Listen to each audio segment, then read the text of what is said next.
Yor looks at the little girl on the bed, feeling she is as fragile as a porcelain doll, fearing she might just vanish with a single breath.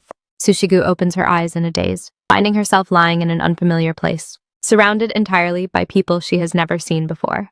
This completely stuns her. Bei-Shi-En speaks in a gentle tone, but his words send a shiver down her spine. This is the White Tiger clan, and he is the very person who snatched her away. Sushigu finally remembers that the nightmare was actually real.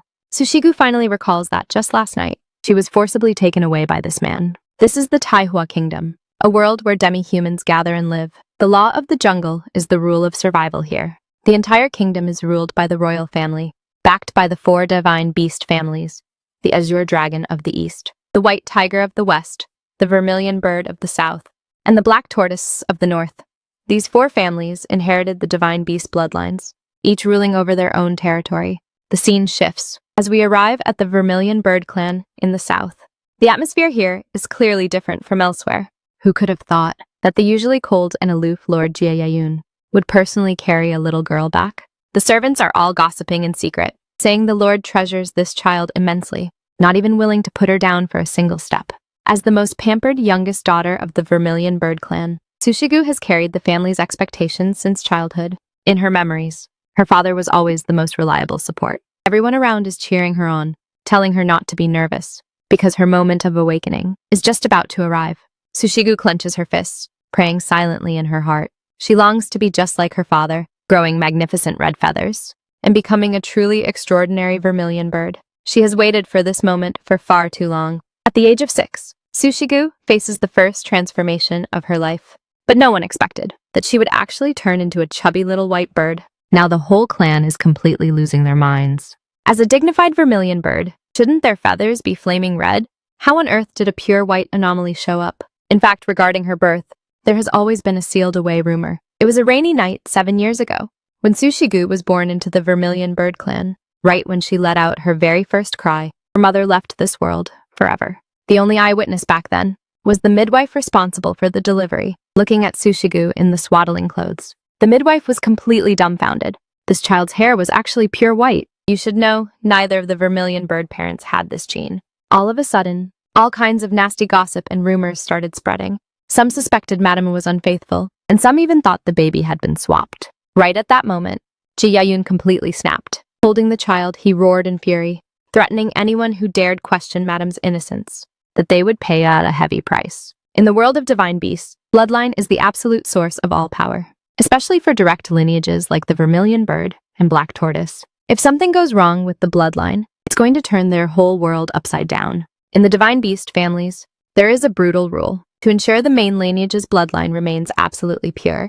When 2 clans intermarry, the bloodline power of one side must be sealed away. Jae-Yun didn't take this seriously at the time. He figured Sushigu's white hair was at most inherited from some elder, and it wasn't a major issue at all. He even fully expected and believed that as long as they waited for his daughter's first transformation, those flaming red feathers would shut everyone's mouths. But reality played a massive joke on them. The transformed Sushigu had neither a majestic posture nor any flaming red feathers. Staring at this snowy white little fluffball in front of him, Ji-Yayun went completely silent.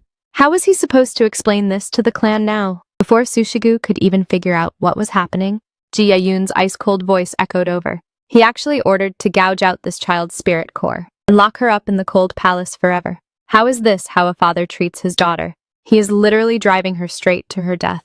The surrounding clansmen are too terrified to even breathe loudly, fearing they might get tainted by this misfortune. Jia-Yun glares deathly at everyone. If anyone dares to spread a word about today's matter, there will be only one outcome: death. Poor Sushigu. She could have never imagined that just because of the color of her feathers, she would go from the apple of their eye to the family's disgrace. Staring at the white feathers falling from her body, Sushigu is completely dazed. Why is everyone else flaming red? Yet she alone is as white as an anomaly. She begins to question herself nonstop, wondering if she messed up during her transformation, which is why her father looked at her with that kind of gaze, a gaze that wished she would just vanish. Right then, she spots her brother, Hualiu, who becomes her final straw before drowning. She desperately cries out her brother's name, believing Hualiu must have a way to change these damn white feathers back. But she doesn't know that some things, from the very moment of birth, are already destined to have no turning back. Hualiu actually makes his move, he ruthlessly plucks out the spirit core from inside Sushigu's body, which was her last shred of dignity as a divine beast. As her spirit core is forcibly stripped away, Shigu can no longer maintain her form and collapses weakly onto the ground. She just can't understand why. The brother, who used to dote on her, has become so completely unrecognizable. She humbly tugs at the corner of Hualu's clothes, begging him to give her just one more chance. She feels that if she just tries one more time, she will definitely be able to manifest red feathers. But Hualu merely shakes her off coldly, his eyes filled with nothing but disgust. In his eyes, this white-haired younger sister is a complete and utter fraud. He is convinced Sushigu played everyone, and hearing her call him brother only makes him feel sick. Hualu's words are colder than ice. He warns Sushigu never to show her face before him again, or else he will personally rip off those white wings. Before Sushigu can even snap out of it, she is treated exactly like garbage and thrown straight into the cold, desolate palace. The very moment the heavy gates slam shut, she completely loses every single bit of support. Staring at that white feather in her palm, Sushigu feels that all of this is entirely her fault. If only it weren't for this damn color. If only she could successfully transform like her brothers. Would everyone start loving her all over again? Sushigu is still delusional, thinking, as long as she can change back to the look everyone loves, her father and her brothers will definitely smile at her once more. But the reality is, she collapses weakly onto the floor, where even her breathing smells like blood, and her body is already reaching its absolute limit. She knows very well, deep down, that the soul core snatched away by her brother was her very last hope. Without it, she can't unleash her divine beast powers at all. Even though she is still so young, she understands her current situation better than anyone. To win back that long-shattered family affection, the only thing she can do is to take that thing back by force. In order to successfully transform, Sushigu repeatedly forces her body past its limits. And even though she tortures herself until she's covered in wounds, she has never once stopped.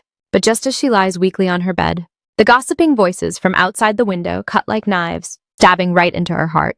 Those palace maids are pointing fingers behind her back, saying her white feathers are proof she's an illegitimate daughter. They say she is the ultimate disgrace of the entire clan, and they even feel she's a total eyesore just living in the palace. Sushigu hears every single word loud and clear inside the room. She finally understands. No matter how hard she tries, it's impossible to ever get her father's love, because right from the very beginning, she never belonged to this family. Just like that, days pass one by one in utter despair. And in the blink of an eye, 3 years have already gone by. Once the high and mighty Princess Sushigu is now crouching by the river, scrubbing and washing old clothes she hasn't changed out of for a month. Life in the cold palace has already worn her down to look like a little maid. This little girl named Lily comes knocking on the door with a single feather, claiming she already completed her awakening at 9 years old, and that her long-lost family is right here. Jae-yun stares at the feather in his hand and asks in a cold tone, "Since this thing is yours, then why didn't you just transform on the spot, instead of bringing a random feather as proof?" Lily is instantly stumped by the question, stuttering and unable to find her words. Jae-yun doesn't buy this excuse at all, and straight up questions her to her face, asking why on earth he should believe the story inside. Pushed into a corner, Lily gets desperate, shouting that she will transform right here and now. Right after that, a cloud of white smoke explodes, completely engulfing everyone around. Once the smoke clears out, Jae-yun is completely frozen in shock, and the surrounding clansmen are all utterly dumbfounded. This outcome has clearly caught everyone off guard. Lily actually managed to transform successfully, confirming her direct bloodline of the Vermilion bird clan. But before anyone can even process this, she reverts right back due to physical exhaustion, her entire body collapsing onto the ground. Jae-yun quickly rushes over to hold her, asking anxiously, "Are you all right?" It seems the awakened power is just too strong, and her tiny body can't handle it at all. Lily leans weakly in Jae-yun's arms, revealing that heartbreaking secret. Turns out her spirit core was born inherently weak, and her heart simply can't handle forcing a transformation. She says she fell gravely ill when she was little, and because they had no money for treatment, she was left with these permanent health issues. She even apologizes out of self-blame, feeling that she is just a useless child. Hearing this breaks Jae-yun's heart into pieces. He pulls her tightly into his arms and loudly proclaims that this is not her fault, but rather his own failure for not recognizing her sooner. In the blink of an eye, 7 days have passed, and the entire Vermilion bird clan is filled with a festive joy. Lily has changed into magnificent clothes and is hanging around Jae-yun and Hualu, sweetly calling them father and brother. Jae-yun smiles from ear to ear, straight up thanking Lily for being willing to recognize him. Hualu is also watching from the side with absolute doting eyes. His family looks like they are at the absolute peak of happiness. But right at that moment, Sushigu passes by carrying a heavy wooden bucket. She stops in her tracks, watching this warm, cozy scene from afar.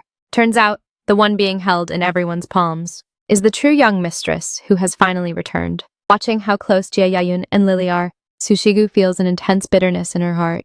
Those were clearly her father and brother, yet now they have become someone else's support. Clutching the heavy wooden bucket, she wants to slip away quietly, but she still bumps straight into Lily's group. Lily, with a face full of disgust, asks where this wild child came from. Hualyu replies ice-coldly, "Just a chore doing, servant. She's not worth your concern at all." Lily even dramatically pinches her nose, mocking Sushigu in front of everyone for having a foul stench, saying she is so filthy and untidy that she definitely never takes a bath. The family that used to dote on her the most is standing right across from her at this moment, yet they just let someone else trample on her dignity like this. At this exact moment, Sushigu's heart turns completely frozen. Hualyu is about to lead Lily away, telling her to just ignore that chore-doing girl, but nobody expected that Lily would suddenly halt her steps. She whips around fiercely, pointing at Sushigu in the distance and shouting, "Brother, I want that child. Make her my personal maid." Hualyu clearly hesitates a bit, saying that child is way too young and might not do the job well, wanting to swap her out for someone more efficient for Lily. But Lily throws a tantrum, loudly clamoring that she only likes this one, even saying that, as long as they take her back and give her a good wash, the stench on her body will definitely disappear. This speech is straight up stomping Sushigu's dignity right under their feet. Looking at his spoiled younger sister, Hualyu suddenly doesn't know for a moment what he should say. Ji-Yayun eventually softens his stance. He gently strokes Lily's head, saying that as long as it's what she wants, he will grant absolutely anything. Lily is jumping for joy, shouting that her father is truly the best person in the world.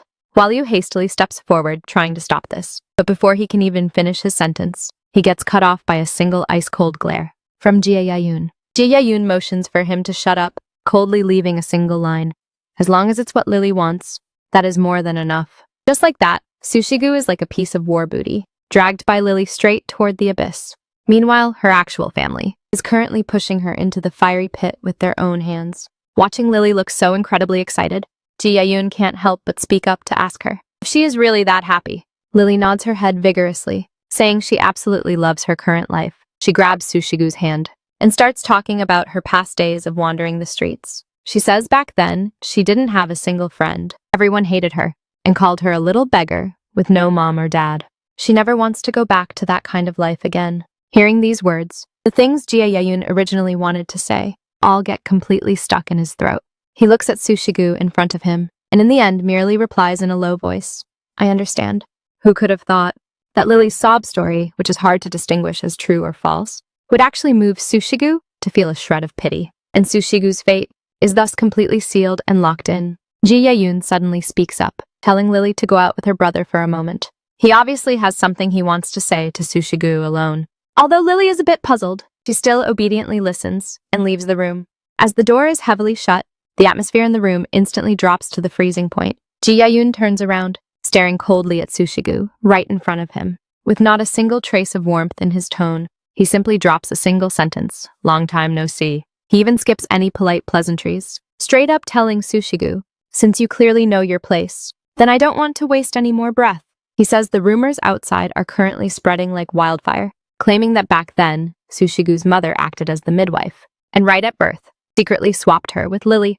If this matter is true, then Sushigu's mother is the main culprit, causing Lily to wander the streets since childhood and suffer all kinds of hardships. Meanwhile, Sushigu, the servant's daughter, stole that identity with a clear conscience, snatching away everything that originally belonged to Lily, and enjoying all those years of wealth and glory.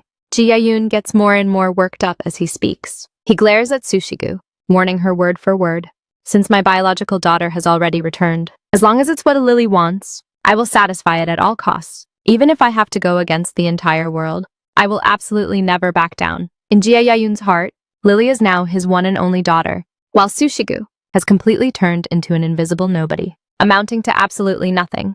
Ji-Yayun coldly warns Sushigu that she must absolutely never let Lily discover the truth, and even less let her find out about Sushigu's real identity. If Lily gets hurt, even a single bit because of Sushigu, he will absolutely never forgive her for the rest of his life. Sushigu keeps her head low, remaining silent for a very long time, before squeezing out a single sentence. "Yes, my lord." In the blink of an eye, a month passes by. The true young mistress has already taken her rightful place, while Sushigu's 9th birthday also quietly arrives amid this bleak atmosphere. The room is piled high with all kinds of rare and expensive gifts. The maids are busy dressing and doing Lily's makeup, their mouths non-stop gossiping, saying that the sole heir of the royal family, the 5th prince, is personally coming over today to discuss the marriage alliance. Everyone is spreading the word that Lily is about to become the bride of the Golden Dragon, a position that countless people could only dream of. Hearing this, Lily merely smiles slightly and says softly that such a good thing is too far out of reach for her. The maids quickly compliment and counter her, saying, "Miss, this long hair with streaks of gold in the red is the purest direct bloodline of the Vermilion bird clan. Who else but you is worthy of matching the 5th prince?" Lily admires her own red hair in the mirror. She mutters to herself, "This kind of noble proof of bloodline is something no one can copy." Then she intentionally turns her head around to ask Sushigu, who is currently working right next to her, "What do you think?" At this moment, Sushigu is holding a massive pile of heavy bundles in her arms, looking just like a humble servant. Standing in the corner, she doesn't even dare to raise her head. Facing this kind of naked showing off, Sushigu can only stutteringly reply that Lily is truly beautiful. The rumored distinguished guest has officially arrived at the estate. Ji-Yayun personally brings his people to the entrance to welcome him, ensuring every single etiquette is perfectly covered. He greets him respectfully, thanking His Highness the 5th Prince for coming all this way. Ji-Yilin smiles and responds, "Long time no see," even warmly asking Ji-Yayun how he has been lately. Every single gesture and movement radiates that unique, noble aura of the royal family. Lily finally gets her chance to show off. She elegantly steps forward to bow, taking the initiative to introduce herself to the 5th prince. Ji-Yayun also leads his clansmen to officially welcome His Highness to the Vermilion bird territory. At this moment, Sushigu can only hide humbly behind the crowd, secretly stealing glances at this rumored big shot.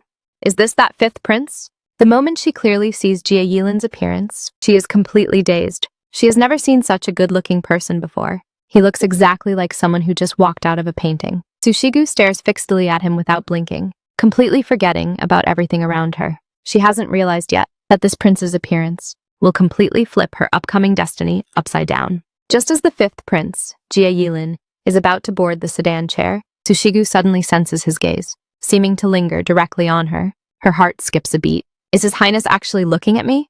Sushigu quickly lowers her head to bow, terribly afraid she might breach etiquette. But this scene, falling into the eyes of the nearby servants, makes them feel absolutely disgusted. A servant snorts coldly, feeling that Sushigu is just deliberately showing off, trying every possible way to flatter the prince, just to find herself a backer. In their eyes, it wasn't enough that Sushigu stole the young mistress's status, and now she actually dares to set her sights on the prince. Sushigu could have never imagined that this bunch of servants would be so incredibly bold as to straight up lock her inside the room. She begs desperately from inside the door, but the voice outside is ice cold, telling her to behave and stay there until the birthday banquet ends. They feel Sushigu stole a position she shouldn't have stolen, and even wanted to clout chase the prince. Time passes bit by bit, and locked alone in the darkness, Sushigu has already lost track of how many hours have gone by. Not a single drop of water or food for the entire day. Her stomach is painfully starving.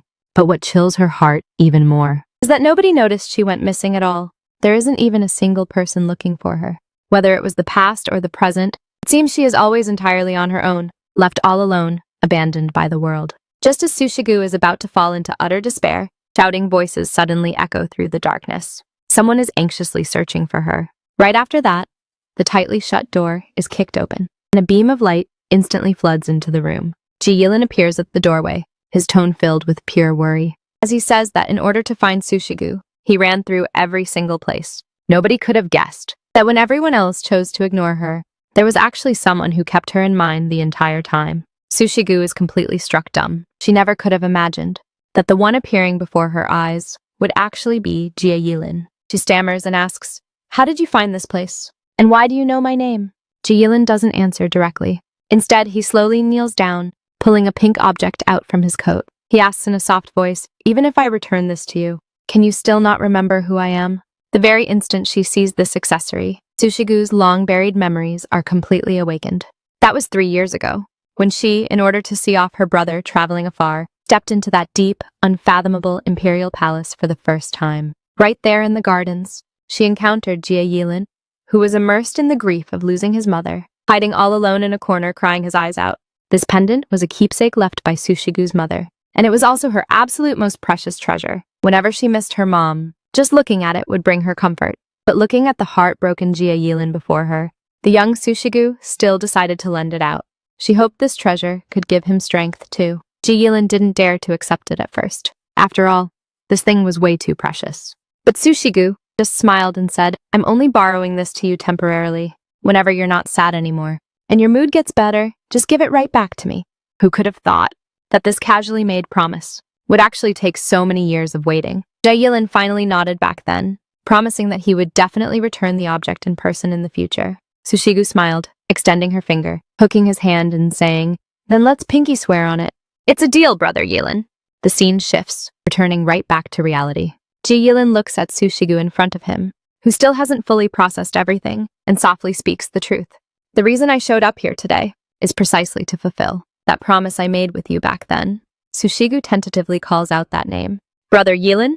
Yahello smiles and nods his head. He says he was always worried he'd be late, but luckily, before this day could end, he managed to see the person he wanted to see. Sushigu is completely struck dumb. She could have never imagined that the tearful boy from back then would actually be the high and mighty prince himself. Right at this moment, Yahello looks at her tenderly and says, "Happy birthday, Sushigu." These words are like a flash of lightning, instantly waking Sushigu up. Only now does she suddenly remember that today is her own 9th birthday, and it's also Lily's birthday. The single happy birthday makes Sushigu completely break down, unable to hold back. She tightly clutches that pendant in her hand, which is her absolute most precious treasure. She apologizes while wiping her face, saying she is just way too happy, which is why she suddenly lost control like this. Then she respectfully thanks Yahello, but Yahello just smiles. He says, "Don't call me your highness anymore. Just address me exactly like you used to." Before they can even finish catching up, Yahello's gaze suddenly turns dead serious. He stares at Sushigu and asks, more importantly, "Tell me first, what on earth happened here?" Looking at the girl in front of him, Yahello laments that she is practically a completely different person from the cheerful Sushigu in his memories. He softly inquires, "Over these past years, what on earth have you gone through?" Sushigu doesn't hide it any longer, pouring out all the grievances she suffered over the years, as well as the secret of her sudden transformation into a divine beast, telling everything to Yahello. After listening, Yahello falls into deep thought. He repeatedly double-checks with Sushigu about the exact time of her first transformation, but the more he thinks about it, the more off it feels. Suddenly, Yahello looks like he just discovered something extremely absurd, shaking his head repeatedly and saying, "This is impossible. Absolutely impossible." Seeing Yahello have such a massive reaction, Sushigu also starts getting nervous. Just what kind of truth is it that could make this always calm and collected prince instantly lose his composure? Yahello seems to suddenly realize something. He says there is a highly urgent matter, that he must immediately head back to the imperial palace to verify. Looking at Sushigu's disappointed face, Yahello quickly grabs her hand, comforting her, "Don't be sad. I promise I will be back very soon." Not only that, Yahello even drops a massive promise. He says next time they meet, as long as Sushigu is willing, he will take her straight into the imperial palace. For Sushigu, who has been constantly bullied, this is literally a life-saving straw. But nobody noticed that right behind a window, not too far away, Lily is staring fixedly at this entire scene. Lily is absolutely about to explode with rage right now. She just can't understand for the life of her what kind of seductive tricks Sushigu used to actually make His Highness the Prince personally offer to take her into the imperial palace. This kind of hatred had actually taken root long ago. Lily recalls the very first time she saw Sushigu, that feeling of disgust was purely instinctive. She hated Sushigu's fragile, weak look, and hated her pretty little face even more. Just looking at her made her feel suffocated with irritation. In Lily's eyes, someone like Sushigu should stay in the mud for the rest of her life.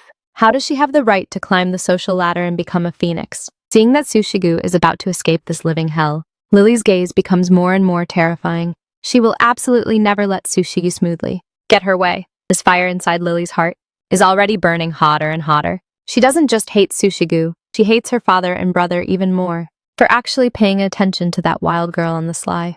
To make Sushigu realize her true place, Lily intentionally treats her like a plaything to mock, even making her kneel on the ground to serve her like a slave. Lily originally thought, as long as she kept stepping on Sushigu like this, she could trample her underfoot forever. But who could have guessed a prince would intercept out of nowhere, actually wanting to take this plaything away? Lily watches Yahello looks so gentle towards Sushigu, and the jealousy in her heart becomes completely twisted. She knows she absolutely cannot sit around waiting for death. She must, before the prince comes back to fetch her next time, completely kick Sushigu out for good. Lily indeed makes her move. She snatches the accessory right out of Sushigu's hand, accusing her in front of everyone of being a petty thief. Sushigu is so anxious her tears are about to fall, desperately explaining that she didn't steal it.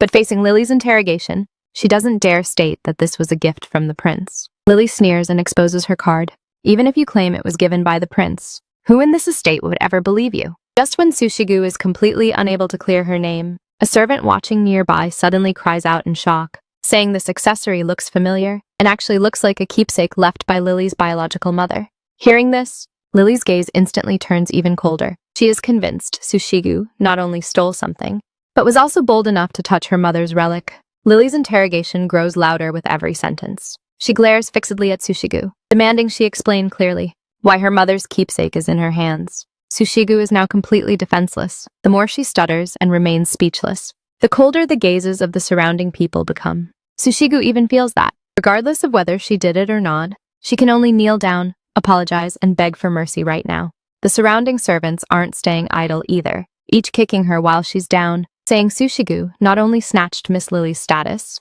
but actually has sticky fingers too. Lily fiercely points at Sushigu, cementing her guilt in public.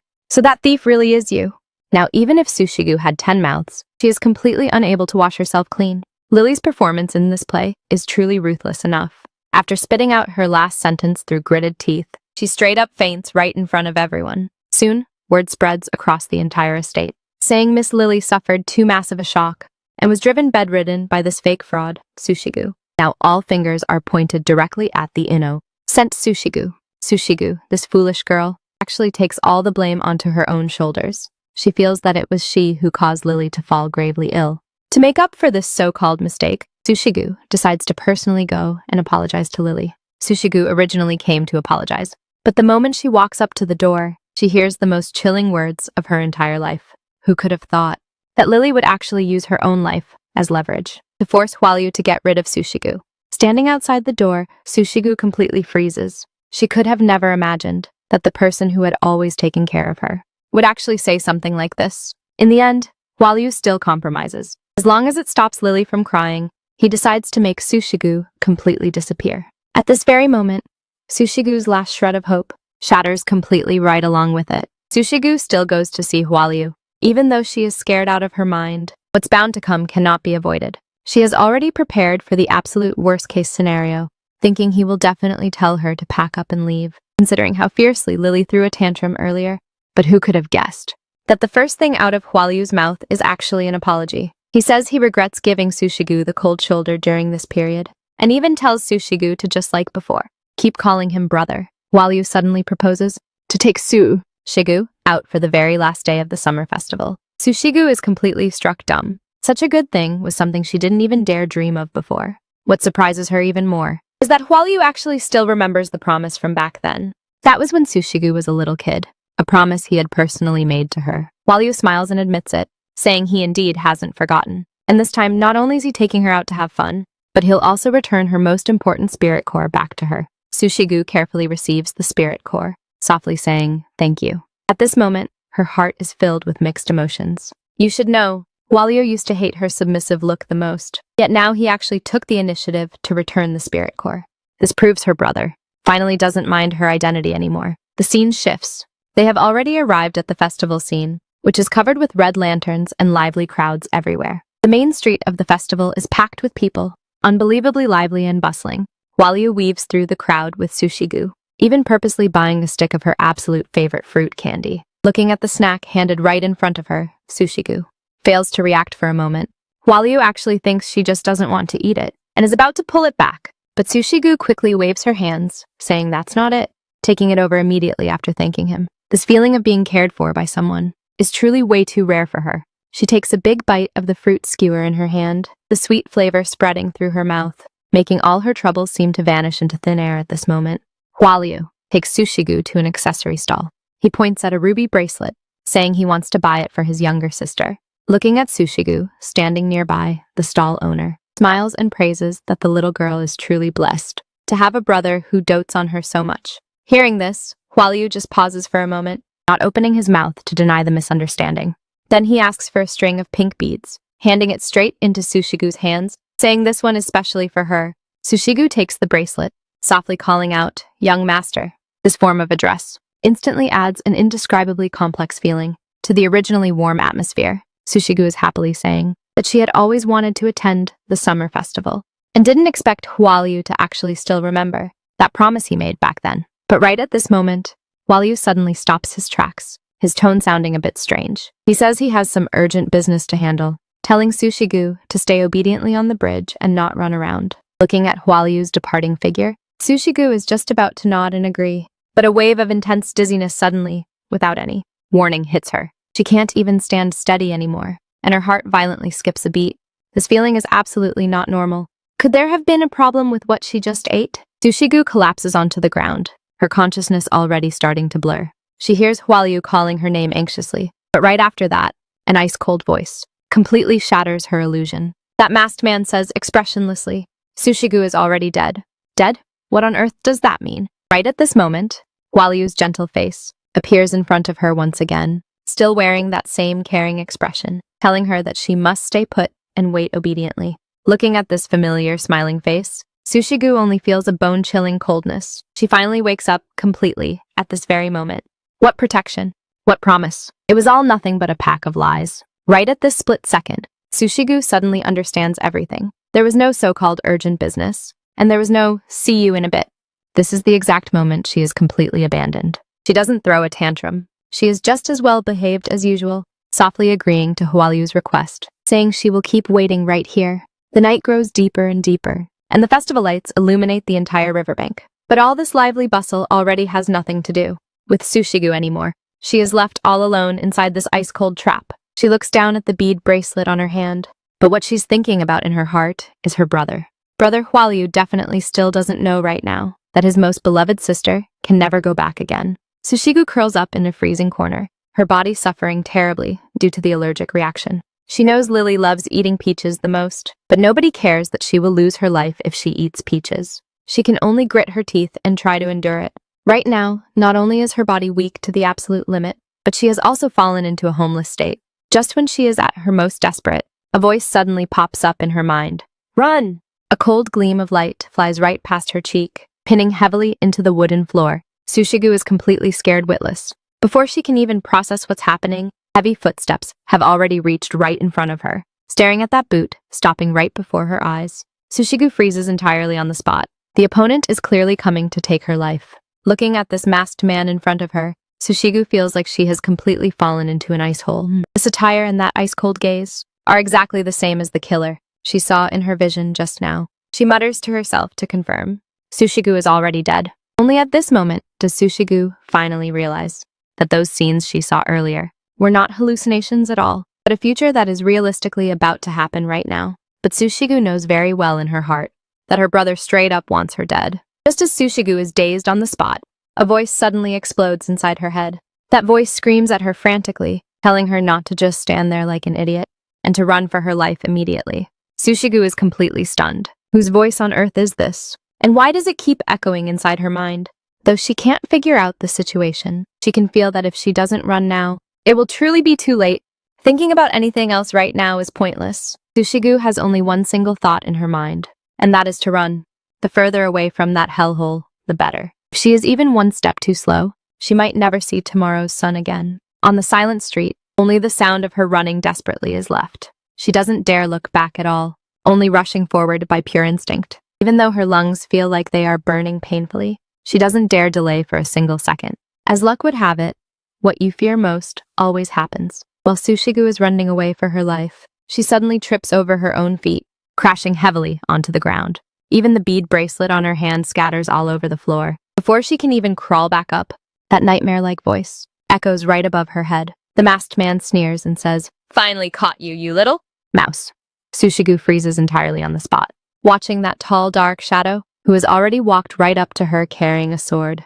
There is not a single shred of mercy in the opponent's eyes, only the playful mockery of a cat catching a mouse. The masked man slowly raises his longsword, the blade radiating a freezing chill under the moonlight. If the sword strike falls down, Sushigu will truly lose her life. Just when Sushigu thinks she is absolutely done for, a cold gleam of light flashes across, straight up blocking the fatal blow. She stares blankly at the back figure in front of her, her very first reaction actually being that her father has arrived. But right after that, she notices something is off. Right at the exact moment the longsword falls, a tall back figure shields himself right in front of Sushigu.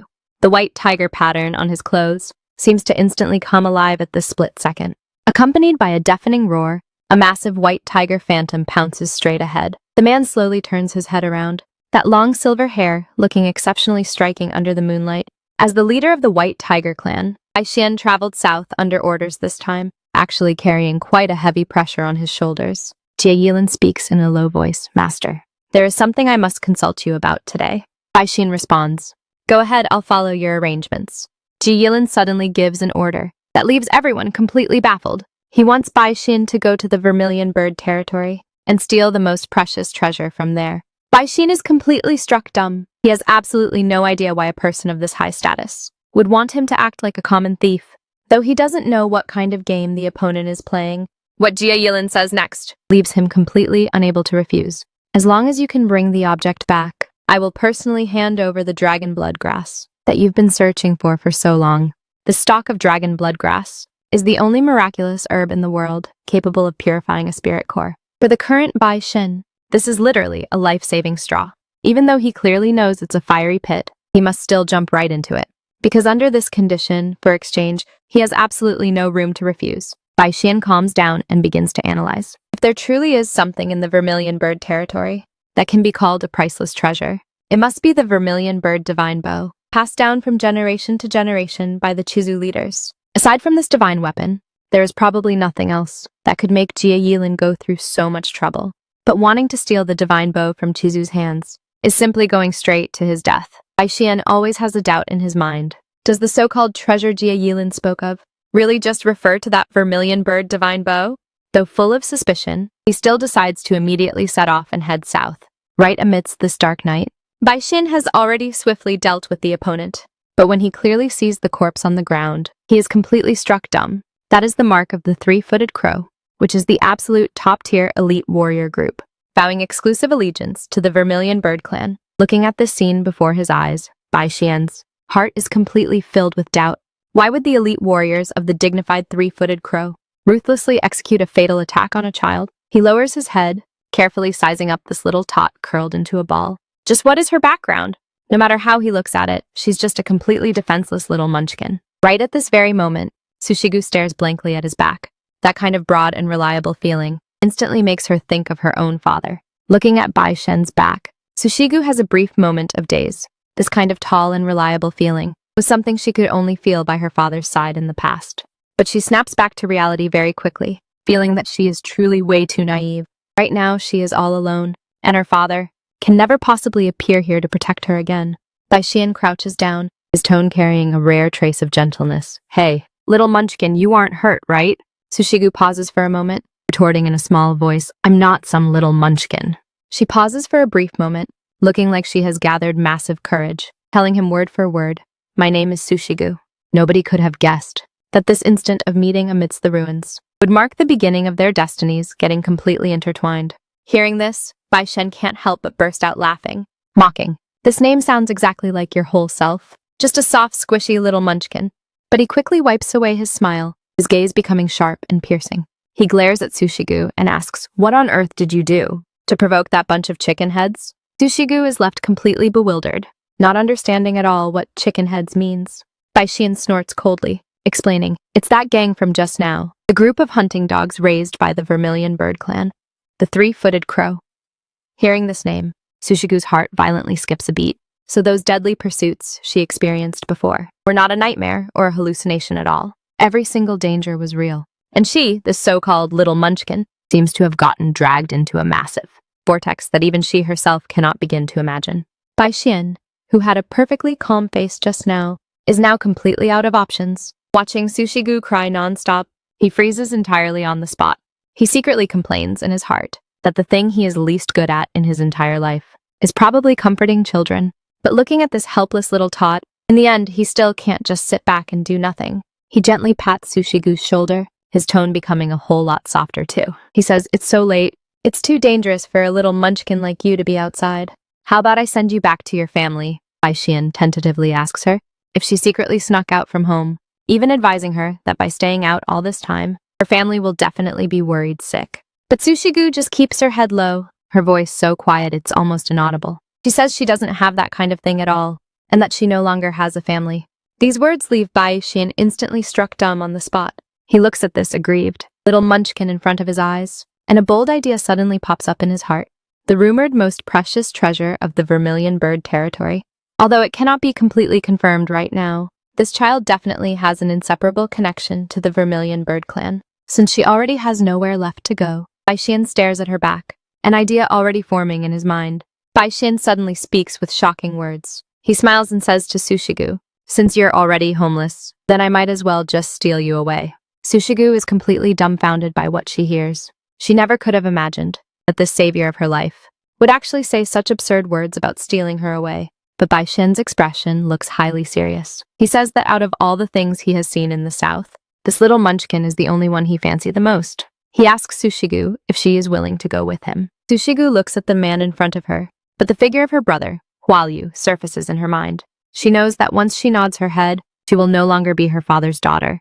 This is not just a simple invitation, but a demand for her to completely bid farewell to her past and face a totally unknown future. In her memories, brother Hualyu's smile used to be the warmth Sushigu craved the most, but she knows very well in her heart that those days can never be returned to. Right now, she has only one single thought in her head, and that is to survive, even if she has to abandon everything from her past. She looks at Bai Xian before her eyes. Though this man is dangerous, he is also her only life-saving straw. She repeatedly asks herself in her heart, if she follows this man and leaves, can she truly survive in this chaotic world? Sushigu finally makes up her mind. She begs Bai Xian in a low voice to take her away. Bai Xian scoops her up in one swift motion, officially introducing his true identity. He is the lord who rules over the West, and the little girl in his arms, from now on, becomes what he calls his little furball. Bai Xian even jokes that this is an agreement agreed upon by both of them. From now on, you're not allowed to sue him for kidnapping. Sushigu quickly shakes her head to guarantee, saying she will absolutely never do that.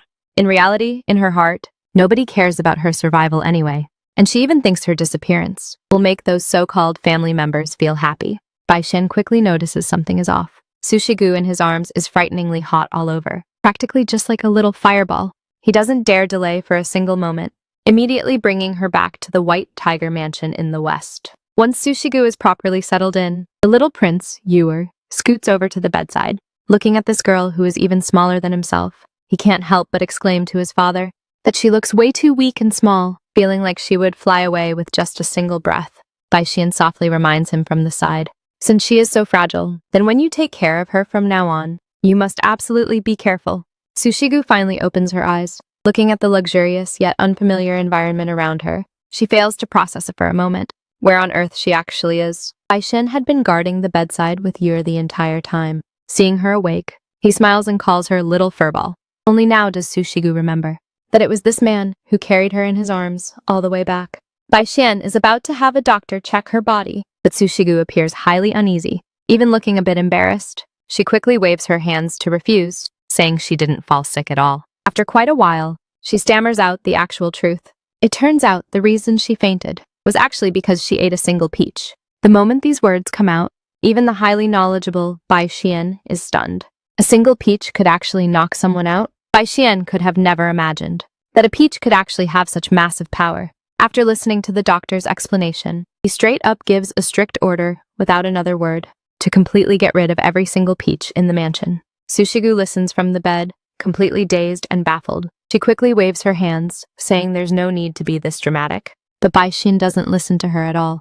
As long as it's something that can threaten this child, he won't leave a single one behind. Yuer has been watching from the side for quite a while, finally unable to help but ask a question. Where on earth did this girl come from? As a result, Bai Xian's reply is even more shocking. He says this child was picked up by him on the road, or to be more precise, she was straight up stolen back. The moment these words come out, Yuer is completely dumbfounded by what he hears. He stares with wide eyes at his own old man, thinking how could the dignified lord of the West suddenly switch careers to become a thief? Sushigu keeps her head low, finally revealing her own name in a small voice. Baishian smiles after listening, straight up setting it in stone. Starting from today, you are officially staying in this mansion. Hearing this news, Sushigu is completely struck dumb. She repeatedly murmurs the words, from now on, yet she has absolutely no confidence in her heart. The moment Sushigu opens her eyes, she is startled by the lineup in front of her. Two strangers are guarding the bedside, addressing her as young mistress right off the bat. Haoyun says with a smile that she was sent by the Honghu clan to serve her closely. The male attendant next to her also follows up to state his position, saying he will be responsible for security from now on. Sushigu is completely stunned. This kind of title, isn't it reserved for a noble lady like Lily? With her own status, how could she possibly be associated with the words young mistress? But Haoyun tells her, you are the patriarch's distinguished guest, so of course you are the most honorable young mistress here. Sushigu opens her mouth, wanting to explain that she isn't some distinguished guest at all. But the words that follow make her fall into complete silence. Baishian holds Sushigu in his arms, his tone sounding quite casual. As he says, he just stole something from the imperial palace. If this leaks out, the entire clan will face disaster right along with it. Sushigu is so scared that she quickly promises she will absolutely keep her lips tightly sealed. She doesn't want to cause trouble for her life-saving savior. But before she can even catch her breath, Haoyun and Nanshun crowd around her again, insisting that not taking good care of her would be a massive disrespect to the patriarch. Before Sushigu even has a chance to refuse, Haoyun suggests with a beaming smile, since you're an honorable young mistress, let's start with a nice bath first. Looking at how enthusiastic these two are, Sushigu is completely dumbfounded.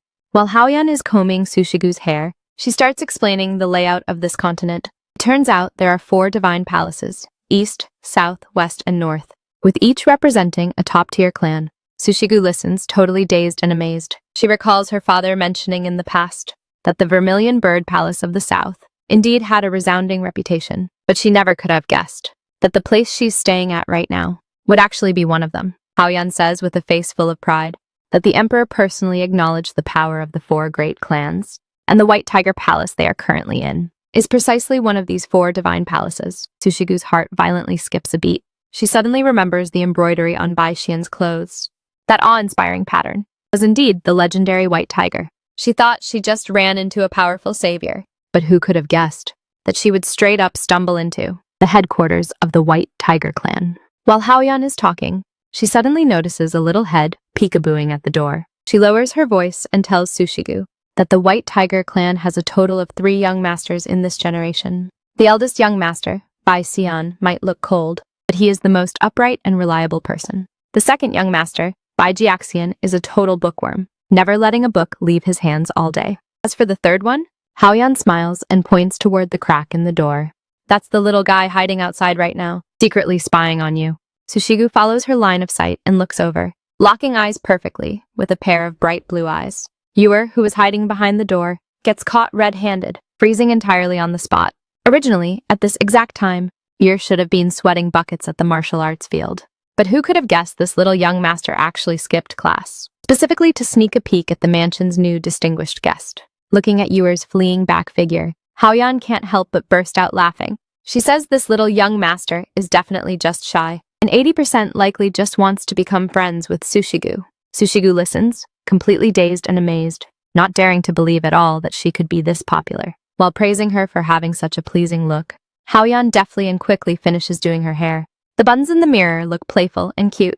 Looking at her completely refreshed self, Sushigu finally feels that bit of nervousness in her heart ease up a lot, even starting to look forward to her life from now on. Haoyun claps her hands in satisfaction, suggesting that since she's already all dressed up beautifully, why not go see Bai Xian right now to officially greet him. Bai Xian speaks in a gentle tone, officially announcing that Sushigu will live here from now on. This single sentence makes the heavy rock hanging in Sushigu's heart finally drop to the ground. She recalls how Bai Xian personally carried her back to her room. That feeling of being treasured makes her deeply moved, yet also feel a bit embarrassed, greatly fearing that she might become a burden to others. But Bai Xian just softly comforts her, telling her not to overthink things, and that it's fine, as long as she stays here with peace of mind. But this phrase, staying here temporarily, makes the sensitive Sushigu snap awake all at once. She knows very well in her heart that this place, after all, is not her real home, and this so-called stability is only temporary. Yet this long-lost warmth is truly too enticing, making her unable to help but wish time would slow down. By the time Sushigu changes up and walks out, Zhang's eyes straight up lock onto her. The set of exquisite outfit makes her look exactly like a true noble young lady. The moment Sushigu steps out, she runs right into Zhang. This older sister smiles exceptionally warmly, hearing that Sushigu came all the way specifically to thank Bai Xian. She takes her straight toward the study without another word. While pushing open the door, Zhang teases, saying the little cutie of the family is finally willing to show her face. Bai Xian sees Sushigu coming over, his tone filled with an unhideable welcome. But before Sushigu can even open her mouth, she notices another person standing nearby. That is the second young master of the White Tiger Palace, Bai Jiaxian. He is currently using a cold glare to stare at Sushigu. There isn't a single trace of warmth in that gaze, making Sushigu's heart violently skip a beat. The words of gratitude she originally prepared get stuck right in her throat. She can feel that this second young master doesn't like her at all. Sushigu walks into the room with tiny, quick steps. Although her heart is still beating like a drum, she hasn't forgotten the etiquette her teacher taught her. Respectfully bowing to Bai Xian, she says a lot of words of thanks all in one breath, thanking Bai Xian for saving her life, and even preparing such a warm bed and nice clothes for her. That serious yet uneasy little look of hers makes Bai Xian's heart soften for a moment. Bai Xian smiles and praises her for looking very beautiful in this outfit, even carefully asking if her body feels a bit better. Hearing that Sushigu's fever has already gone down, and her throat doesn't hurt anymore, only then does he pat Sushigu's head with relief. This gentle, affectionate head pat makes Sushigu feel a long-lost sense of being pampered. Bai Xian says that when she isn't sick, she indeed looks a lot more energetic. To let Sushigu get used to this place as quickly as possible, Bai Xian turns around and instructs Bai Jiaxian to take Sushigu to look around the White Tiger Palace. Bai Jiaxian obviously fails to react in time, pointing at himself with a completely baffled face. Bai Xian brings his son over in front of Sushigu, officially introducing this second young master, Bai Jiaxian. Looking at that cold face of the opponent, Sushigu's heart beats wildly, always feeling that this young master must hate her a lot. Bai Jiaxian just gives a stiff reply, saying he got it. Just when Sushigu is so embarrassed that she wants to find a crack in the floor to crawl into, this kid actually shifts his expression in a split second. Smiling incredibly bright and sunny, he takes the initiative to extend his hand out to invite Sushigu, asking if she is willing to go tour the mansion together. The sudden wave of enthusiasm completely leaves Sushigu struck dumb. She can only blankly extend her hand out over to him, watching the backs of the two kids walking away hand in hand. Bai Xian smiles behind them with a face full of relief, feeling that the way they look standing together is simply as harmonious as real siblings. But who could have guessed that this young master switches his face faster than flipping a book? The moment they walk out of the adult's line of sight, the smile on Bai Jiaxian's face instantly vanishes into thin air. He walks ahead without saying a single word, his entire body radiating a bone-chilling coldness. Sushigu follows carefully from behind. Bai Jiaxian can't figure it out no matter what. What on earth was his father thinking, actually giving that room with the best view to a child of completely unknown origin? You should know that room holds an extraordinary significance. It was specifically prepared for adopting a noble girl, back when the White Tiger clan had no daughters. By settling Sushigu right over there, could it be that his father already has other plans? The so-called noble girl is actually a candidate for the imperial bride. The sole purpose of their existence is to become the consort of the emperor who rules the continent. Bai Jiaxian holds Sushigu's hand, but doubts begin to arise in his heart. Everyone says the West is packed with ferocious beasts, but this kid doesn't look like a tiger no matter how you view her. Her hand is so small, and her entire self is soft and squishy. Could it be that she is a little cat? No, she looks a lot more gentle than a cat. With this kind of personality, can she really survive inside a clan like that? Looking at her current state, she is literally just like a little rabbit that can survive by eating grass, completely out of tune with this place. Bai Jiaxian quickly shakes his head. Now is definitely not the time to be thinking about these things. An even more terrifying thought pops up in his mind. Could it be that his father intends to skip the side branch descendants of the clan and straight up let her take the high position? Bai Jiaxian stops his tracks, pointing ahead. We're here. This is the back garden. While leading the way, Bai Jiaxian turns around and compliments the flowers in the garden casually, but he is secretly complaining in his heart, thinking that taking a kid on a tour is a real troublesome chore. He is about to take Sushigu to the library, but notices that this child has stopped her tracks. Sushigu asks in a small voice, "Young master, are you very busy right now?" Bai Jiaxian pauses for a moment, and trying to save face, answers, "Indeed, I've got quite a lot of things on my plate." But in reality, he is bored out of his mind right now, and his conscience is starting to hurt a little. Sushigu smiles exceptionally bright, saying she can just stroll around on her own, and thanks the young master for taking the time to accompany her despite being so busy. Bai Jiaxian is completely dumbfounded this time. He didn't expect this child to be so sensible. Sushigu even adds considerately, "Please don't mind me. Go ahead and attend to your important business." Though Bai Jiaxian feels a bit guilty in his heart, he still takes the opportunity to save face, telling her to look at the flowers here first, and that he will send someone to pick her up in a bit. Looking at Bai Jiaxian's departing figure, Sushigu knows very well in her heart that this young master doesn't actually think much of her. She begins to regret, feeling that she was indeed too tactless just now, causing trouble for someone for no good reason. Those harsh, mocking curses churn inside her mind once again, calling her a brat who only knows how to cause trouble. Just when she is feeling the most miserable, the door next to her suddenly makes a sound. Yer is hiding behind the door, staring with wide eyes as he secretly peeks outside. Sushigu is instantly startled. Why would this little young master run all the way over here? Yer originally wanted to sneak away, panicking big time in his heart. As a result, the more rushed he is, the more things go wrong. Not paying attention to his footing, he trips hard over the threshold, and straight up goes flying forward. This fall makes quite a loud noise, hurting so much that he cries out in pain. Sushigu gets a fright and quickly runs over to ask if he's okay. Who would have known that Yur's reaction is bigger than anyone's? Sitting on the ground while waving his hands frantically, screaming at Sushigu to stay right where she is, and absolutely not come any closer. Sushigu looks completely puzzled.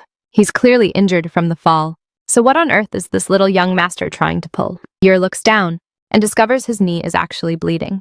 This completely sends him into a panic, even though it hurts so much that tears are about to drop. The moment he remembers Sushigu is still standing nearby, he forces his grievances back down.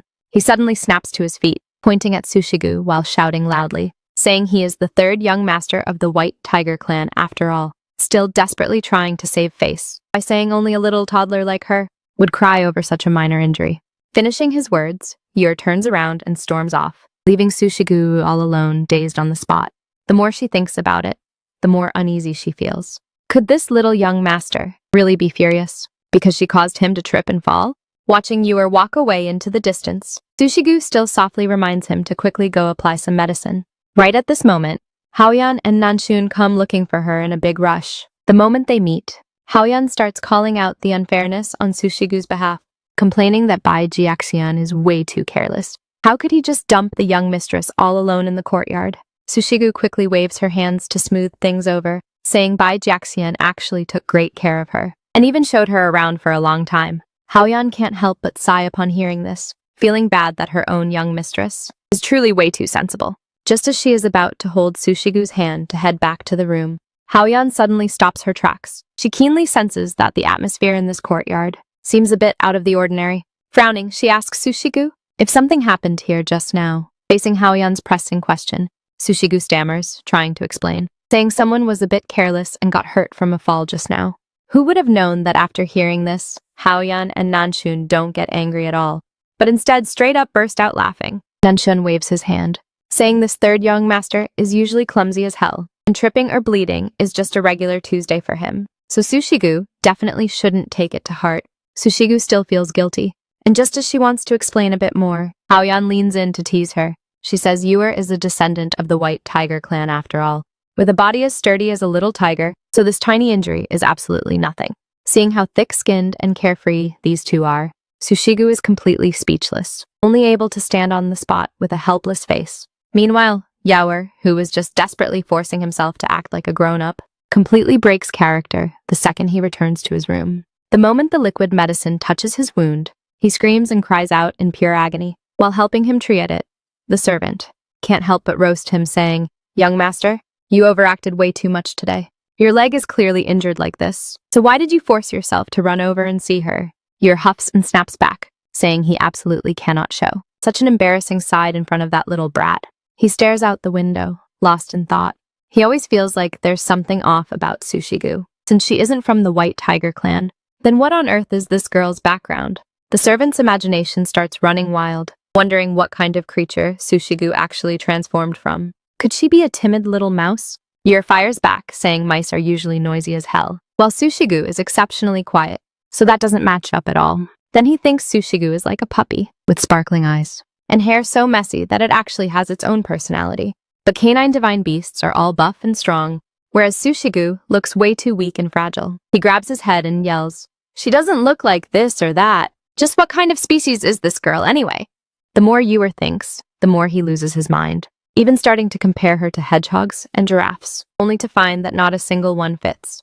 Baishian actually knows very well in his heart that Sushigu is not some Western divine beast at all, since he was the one who personally brought her back from the outside. His eyeing reports in a low voice from the side. Third young master, you're acted like a completely different person today, following her around like a total clinger, circling around Sushigu for the entire day. Upon hearing this, Baishen doesn't get angry at all, but instead shows a rare smile. He feels that a kid like Ewer seems to truly like Sushigu quite a lot. His Ying is still a bit worried, advising Baishin to go keep Ewer in check. After all, besides this family head, Yer won't listen to a single word from anyone else. Baishian gently puts down the brush in his hand, saying calmly, just let him be. It's been a long time since we last saw such a heartwarming scene. Baishian looks out the window. One mischievous brat is clinging to an even smaller brat all day long.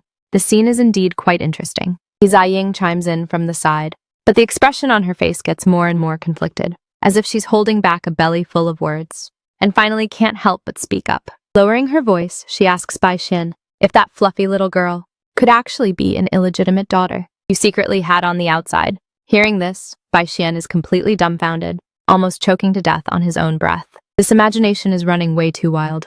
Yet Hizang thinks it makes perfect sense. After all, her master took a trip to the imperial palace and inexplicably brought back a girl upon returning. Anyone would get the wrong idea about this, right? Baishin carried the unconscious Sushigu, hurriedly telling people to call a doctor, and even specially arranged a room for her in the West Wing. This extreme level of thoughtfulness makes Hizang doubt the relationship between the two even more. Baishin explains with a helpless face that this is truly not some illegitimate daughter, wondering how on earth such an absurd misunderstanding spread. Hizaying doesn't believe it at all, pressing further to ask where this girl actually came from. It can't really be that you just randomly picked her up from the streets, right? Baishin is now completely speechless. He feels more suffocated than anyone else, because what he said before was the absolute truth. He really just happened to find her by the roadside, and then casually stole her back. But who would dare to believe this kind of truth if he says it out loud now? Baishin falls deep into thought. He begins to doubt whether bringing back Sushigu was truly just a coincidence. A long-buried memory suddenly floods his mind. It was a strict order given to him by Jie Yilin. Jie Yilin sat on a high seat, instructing him to go to that place and steal the most precious thing there. He said that as long as it was him going, he would recognize that treasure at first glance. Xian only realizes it now. Could it be that none of this was a coincidence at all? Jie Yilin offered an enticing condition. As long as he went to the vermilion bird territory and stole that treasure, he would hand over the dragon blood grass in exchange. This was something Bai Shen had been looking for a very long time. The dragon blood grass only blossoms when an emperor ascends the throne. This kind of legendary elixir is definitely not something a mere prince can just give away casually. It seems the water behind this deal is way deeper than imagined. Jie Yilin actually announced in public that he wanted to seize the throne and become the emperor, and promised that within 1 year, he would definitely hand the dragon blood grass over to Bai Shen. Looking at this wildly ambitious man before his eyes, Bai Shen is a bit dazed for a moment, the innocent little disciple who used to follow behind his back to ask for guidance on his schoolwork. When did he become so completely unrecognizable? Since the deal has already been made, Bai Shen only wants to know the target of the mission, but as a result, Jie Yilin gave him a riddle, telling him to bring back a treasure that no one recognizes, yet is extremely precious. The most precious treasure, indeed, sounds tempting. Bai Shen begins to ponder the logic behind this. If this thing is stolen away, what will the situation turn into? The little fluff ball brought back from the vermilion bird territory, plus the secret deal with the prince. Could all of this really be just a coincidence? Bai Shen faintly senses that he seems to have been dragged into a massive whirlpool. Hizang has long since noticed something is off from the side. Since she was only brought back to be settled down, why did he arrange a room for her that only family members are allowed to live in? This treatment has obviously crossed the line. Facing Hizang's questioning, Bai Shen quickly waves his hands to deny it, saying he has absolutely no intention of adopting that little kid. But with his current actions, anyone looking at it would feel it's not that simple. Raising a daughter and becoming a father.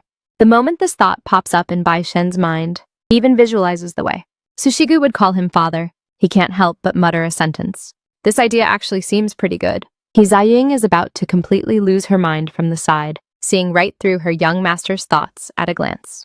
This is about choosing a noble lady to represent the clan, just relying on looking cute.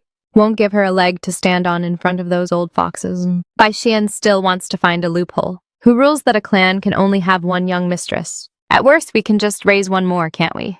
Zai straight up throws a bucket of cold water on him. There really is a rule for this kind of thing. If we adopt two young mistresses at the same time, they will definitely be compared by others in the future. And the situation will only be harder to clean up by then. Though Zai's words are a hard pill to swallow, it is indeed the most realistic problem. If Sushigu is placed inside a top-tier noble family and gets judged and gossiped about all day long, this child will sooner or later be crushed by the comparison. Although Sushigu's background is indeed pitiful, Zai feels that sending her to an ordinary small-time family to live a safe and peaceful life is actually the best way to protect her. Bai Xian is left completely speechless by this speech, only able to fire back in a bad mood, asking why she is looking at him with that kind of gaze.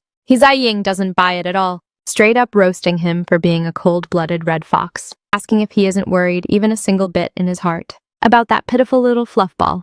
This time, Bai Xian completely loses his cool, arguing back loudly that of course he's worried. But the moment the words leave his mouth, he realizes his reaction was way too big. The atmosphere instantly becomes a bit awkward. While Bai Xian is feeling all restless and annoyed, Haoyan suddenly runs in under a huge rush, saying there's news regarding that young mistress in the West Wing, that she needs to report to him immediately. At the exact same time, in the bushes not far away, a pair of eyes is staring right at Sushigu, who is currently dozing off. Yer has been observing through binoculars for ages, his heart completely filled with disdain. This newly arrived little brat looks so thin and small, yet she actually fainted in his father's arms on the very first day. In his eyes, with this kind of weak and fragile personality, wanting to survive in a place like theirs is simply a pipe dream. The servant is anxious as hell on the side, urging his little young master to quickly go back and practice his martial arts. If the master finds out he's slacking off again, he definitely won't escape a good punishment. Yer doesn't listen at all, as he's currently busy observing that newly arrived little fluffball, wanting to see what on earth her background is. The servant can't help but roast him, asking what kind of secret he can discover just by staring. Yer also has a helpless face, feeling that Sushigu looks way too fragile. What if he rashly walks over and scares her into a faint? He even begins to worry that if a strong gust of wind blows by, would Sushigu straight up get blown away? The servant straight up exposes his past, reminding him that the one who got so scared that he tripped and fell just now was actually himself. Just as the two are bickering, Sushigu inside the binoculars suddenly sways her body a bit, looking as if she's really about to tumble down from the rock. Oh crap! The thing you were worried about the most has happened after all. Watching Sushigu tumble headfirst inside the binoculars, he gets scared out of his wits. At this point, he doesn't care about peeping anymore, straight up leaping out from the bushes, screaming, "Little fluffball!" while dashing toward the rock with all his might. But by the time he runs over, panting heavily, he is completely dumbfounded. Sushigu, who was just sitting on the rock a moment ago, has actually vanished into thin air. Yer circles around the huge rock several times, but doesn't see a single trace of her. Just when he is wondering where on earth she went, a sudden movement comes from right next to his foot. He looks down and discovers that on the grass, there is a round, chubby little white bird lying flat. An absurd thought immediately pops into his head. Could this little creature be what that little fluffball from just now transformed into? The servant recognizes it at first glance. With this round, chubby little body and feathers, besides that young mistress, you won't find a second creature this cute in the entire White Tiger estate. Yer quickly gestures for him to keep it down, deeply afraid of waking up the soundly sleeping little creature. He carefully cradles the little bird in the palm of his hand, thinking she was just sleeping so deeply because she was way too tired. But before he can even breathe a sigh of relief, a strange sensation transmitting from his palm instantly makes his entire body freeze up. The servant is still anxiously asking from the side if she's sick and whether they should go call a doctor. Yer's expression becomes exceptionally serious. This is absolutely not as simple as being sick. He can feel that the spirit core inside Sushigu's body is currently fluctuating violently.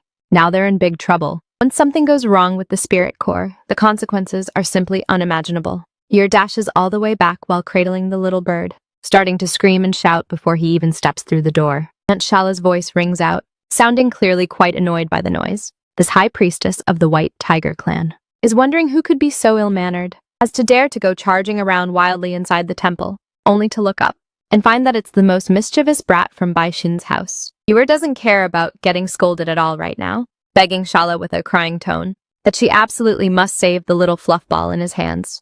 Baishala originally thought that what Baishen brought back would be some kind of ferocious wild beast, never expecting it to actually be such a winged little creature. Seeing Yu so anxious that he's sweating all over, Baishala finally realizes that this little bird's condition is probably way worse than she imagined. Yu is so frantic that he's completely incoherent, saying the little fluff ball's breathing is totally off and that she was perfectly fine just now, but suddenly collapsed on the ground with zero response. Baishala gestures for him to calm down first and reaches out to take the weak little bird. Originally, she wanted to take a closer look, but the exact split second her fingertips touch it, her expression completely changes. This is absolutely not a regular coma. Baishala looks as if she just discovered some shocking secret, abruptly turning her head to shout at the servant nearby, telling him to go bring Baishen over immediately. Not a single second can be wasted. Just what kind of crisis is this that could make this high priestess lose her composure like this? While the White Tiger Palace is thrown into utter chaos, over at the southern Vermilion Bird Palace, the seeds of unrest had already been planted a few days ago. By the pond late at night, Hualiu stands with his back to the moonlight, his tone carrying zero emotion. He only cares about one thing. Where on earth is Sushigu right now? The attendant behind him kneels on one knee, but the news he brings back makes one's blood run cold. He says Sushigu is already dead. The air seems to completely freeze at this very moment. Hualiu doesn't say a word, just listening quietly. The attendant pulls out a cloth bag from his bosom again, saying this was found at the scene, and is also the last little thing Sushigu left behind. Hualiu takes that heavy little bag, an unreadable depth reflecting in his eyes. Could that girl who always followed behind his back really just vanish like this? Looking at the string of red beads in his hand, Hualiu recalls a long time ago. This was something he personally gifted to Sushigu. Hearing the attendants say they haven't found the corpse yet, Hualiu doesn't show any panic. He just repeats that death report in a low voice, as if trying to convince himself to accept this reality. In fact, he never thought about killing anyone. He just felt that as long as Sushigu kept appearing before everyone, every single person would feel miserable along with her. That's why he had to make that girl completely disappear. At that exact split second, a thought flashes across Hualiu's mind. Since they haven't seen the body, could Sushigu still be alive? But this thought is quickly crushed by him. His eyes become exceptionally ice cold. Even if that kid is lucky enough to escape death, under those kinds of circumstances, she absolutely won't survive for long. Hualiu has long known that Sushigu's spirit core is already completely ruined. Meanwhile, inside the White Tiger Palace at this moment, Baishala looks at the unconscious child, her tone heavy as hell. This child's spirit core is way too severely damaged.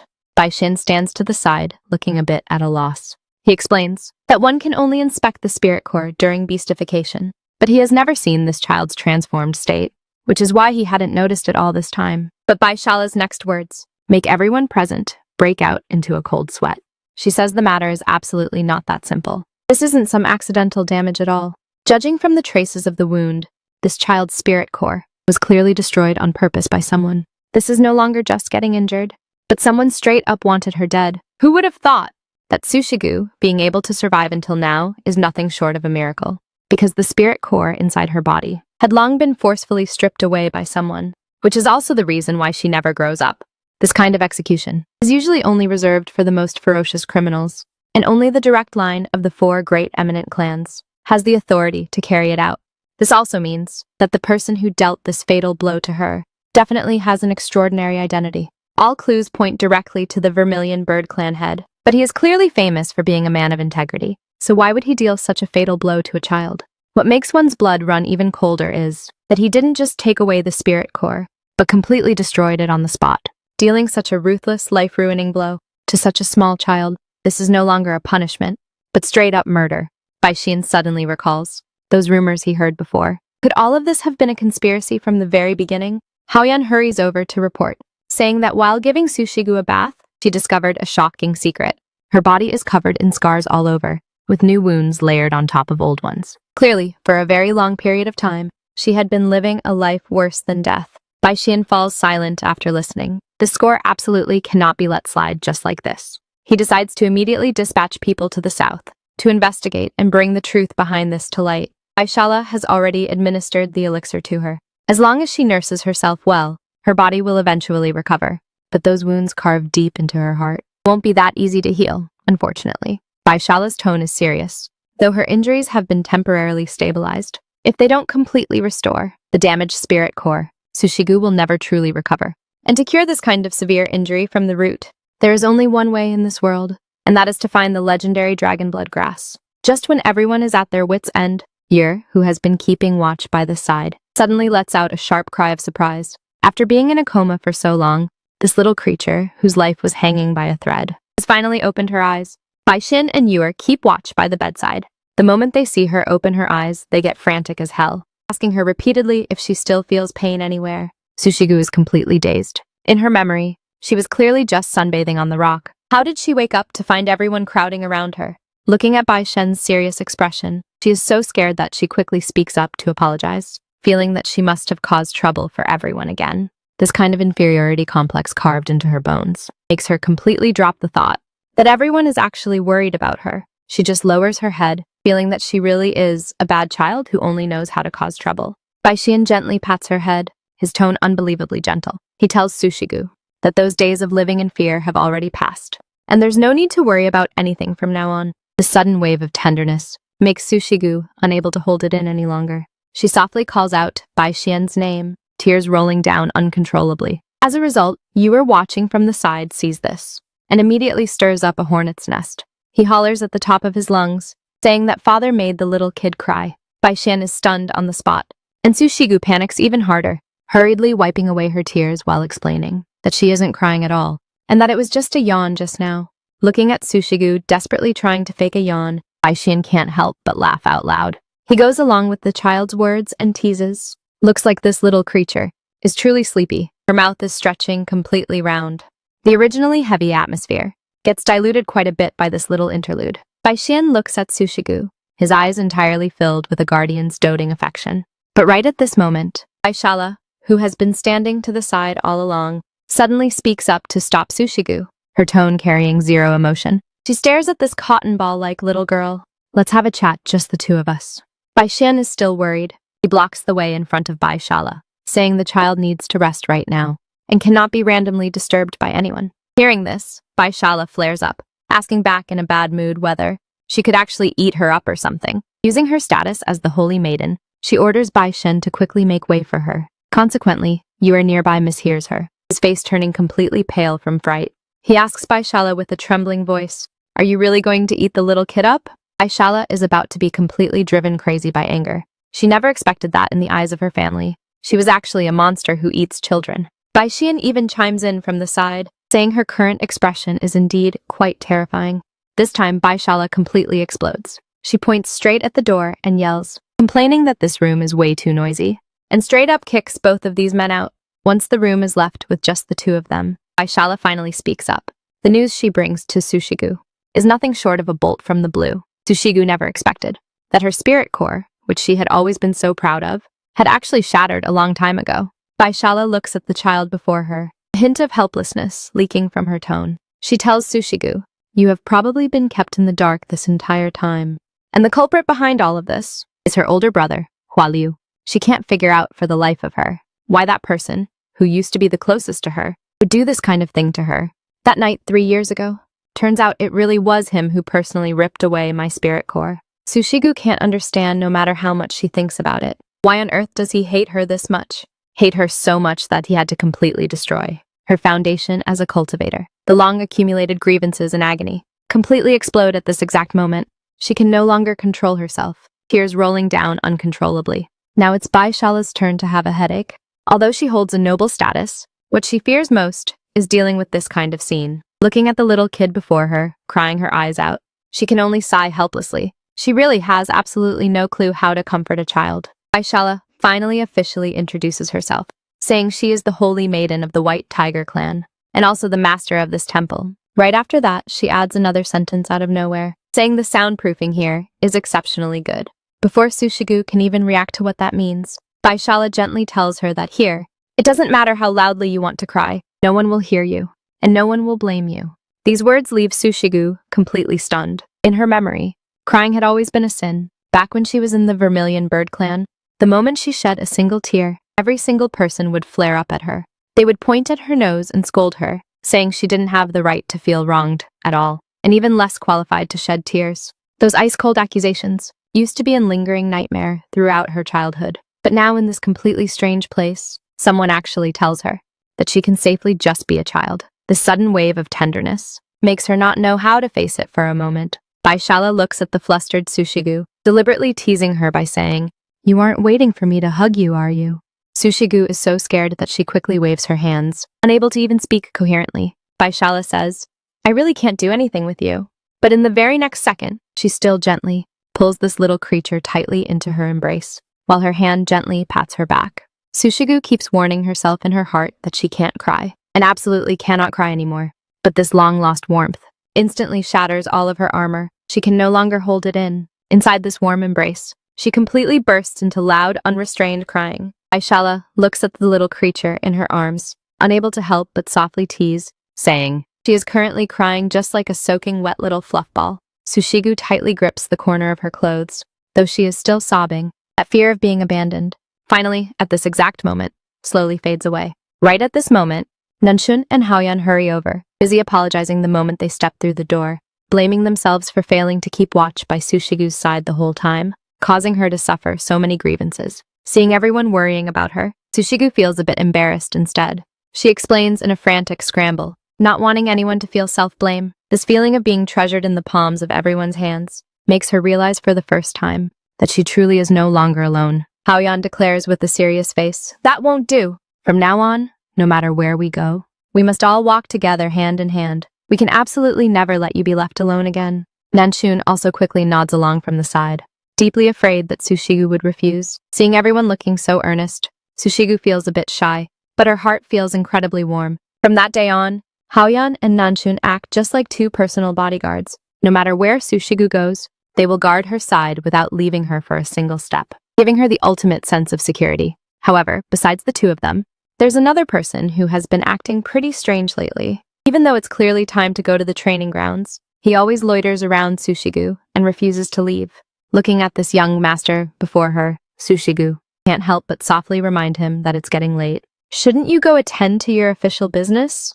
To cover up his embarrassment, Yor deliberately shouts at the top of his lungs, "Isn't it all because you're way too weak? Who told you to go faint at the drop of a hat? That's why I have no choice but to stay behind and keep an eye on you." Sushigu feels a bit wronged after being told off, lowering her head to softly apologize. This completely panics Yor, and he hurriedly waves his hands to explain, saying that as the third young master of the White Tiger clan, he has decided to personally protect her from now on.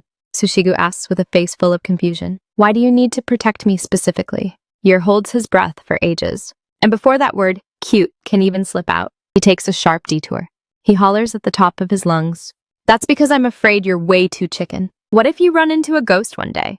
Sushigu gets scared out of her wits, truly believing there are child-snatching monsters inside the White Tiger Palace. Yet Yor is still secretly rejoicing over there, thinking no one discovered his little secret. As a result, Haoyan nearby sees right through him. What kind of ghost story is this, anyway? It's clearly the young master thinking she is way too cute, and just making up conversation here. Yor will forever remember the scene of meeting her for the first time. That was his very first time seeing a bird beastman. The tiny Sushigu was only the size of a palm, her entire body snow-white like a glutinous rice ball, having no claws, but growing a pair of tiny wings. That fragile yet adorable appearance. From that very moment on, she was completely engraved in his mind. Yor is still reminiscing about their meeting back then. Although Sushigu looked sickly at that time, that little appearance of hers straight up made his heart completely melt at a single glance. But before he can even finish his emotional reflection, Sushigu actually takes it seriously, asking him with a face full of anxiety, "Since there are ghosts here, then what about you, young master?" Now it's Yor's turn to be dumbfounded. How could he have guessed that the nonsense he made up on the fly would actually make this little girl worry about him this much? Yor pats his chest and starts bragging, emphasizing that he is the grand third young master of the White Tiger clan. So how could he possibly be afraid of things like ghosts? As a result, the moment Sushigu opens her mouth, she almost chokes him to death. She says she has only ever seen tigers in picture books. Now Yor can no longer sit still, insisting on flexing how ferocious tigers are, saying those claws are harder than steel. Looking at Sushigu's completely clueless face, Yor decides to stop talking nonsense. He wants to transform right on the spot, to let this little girl witness what true majesty looks like. Yor shouts out loud, "Watch closely!" Then a cloud of white smoke disperses with a whoosh. Everyone holds their breath, waiting to see that legendary, ferocious white tiger. Consequentially, after the smoke clears, what appears before Sushigu turns out to be a brown, chubby little baby tiger cub. Yor, still thinking he looks badass, lets out a roar, asking her if she's intimidated. Sushigu stares at those pink paw pads, her entire person so dazed she loses all her words. Yer is actually quite generous, straight up extending his paw over to let her touch it, however she likes. How is this a majestic and awe-inspiring white tiger? It's straight up a little kitten acting cute. Nanshun and Haoyan on the side are also very tactful, quickly making up an excuse to slip away, wanting to leave some alone time for these two little creatures. But who could have thought that Yer, this little tiger, would suddenly flip the script? He shakes his fur, staring at Sushigu with a serious face, saying, "Since I've already transformed for you to see, shouldn't it be your turn to show off your skills now?" This little guy Yer really knows how to touch a sore spot, insisting that Sushigu also transform to let him take a look, even calling it a divine beast form, line after line, looking totally thrilled. As a result, the moment Sushigu hears this, she feels so incredibly awkward that she wishes she could find a crack in the ground to crawl into.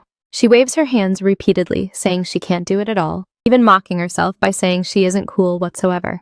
Yer stands to the side with a face full of confusion. He clearly saw her transformed state before, so why is she refusing to admit it for dear life right now? Seeing Sushigu getting so anxious that she's about to cry, Yer finally realizes that he has messed up. If he really pisses off this little girl, the upcoming situation won't be easy to fix.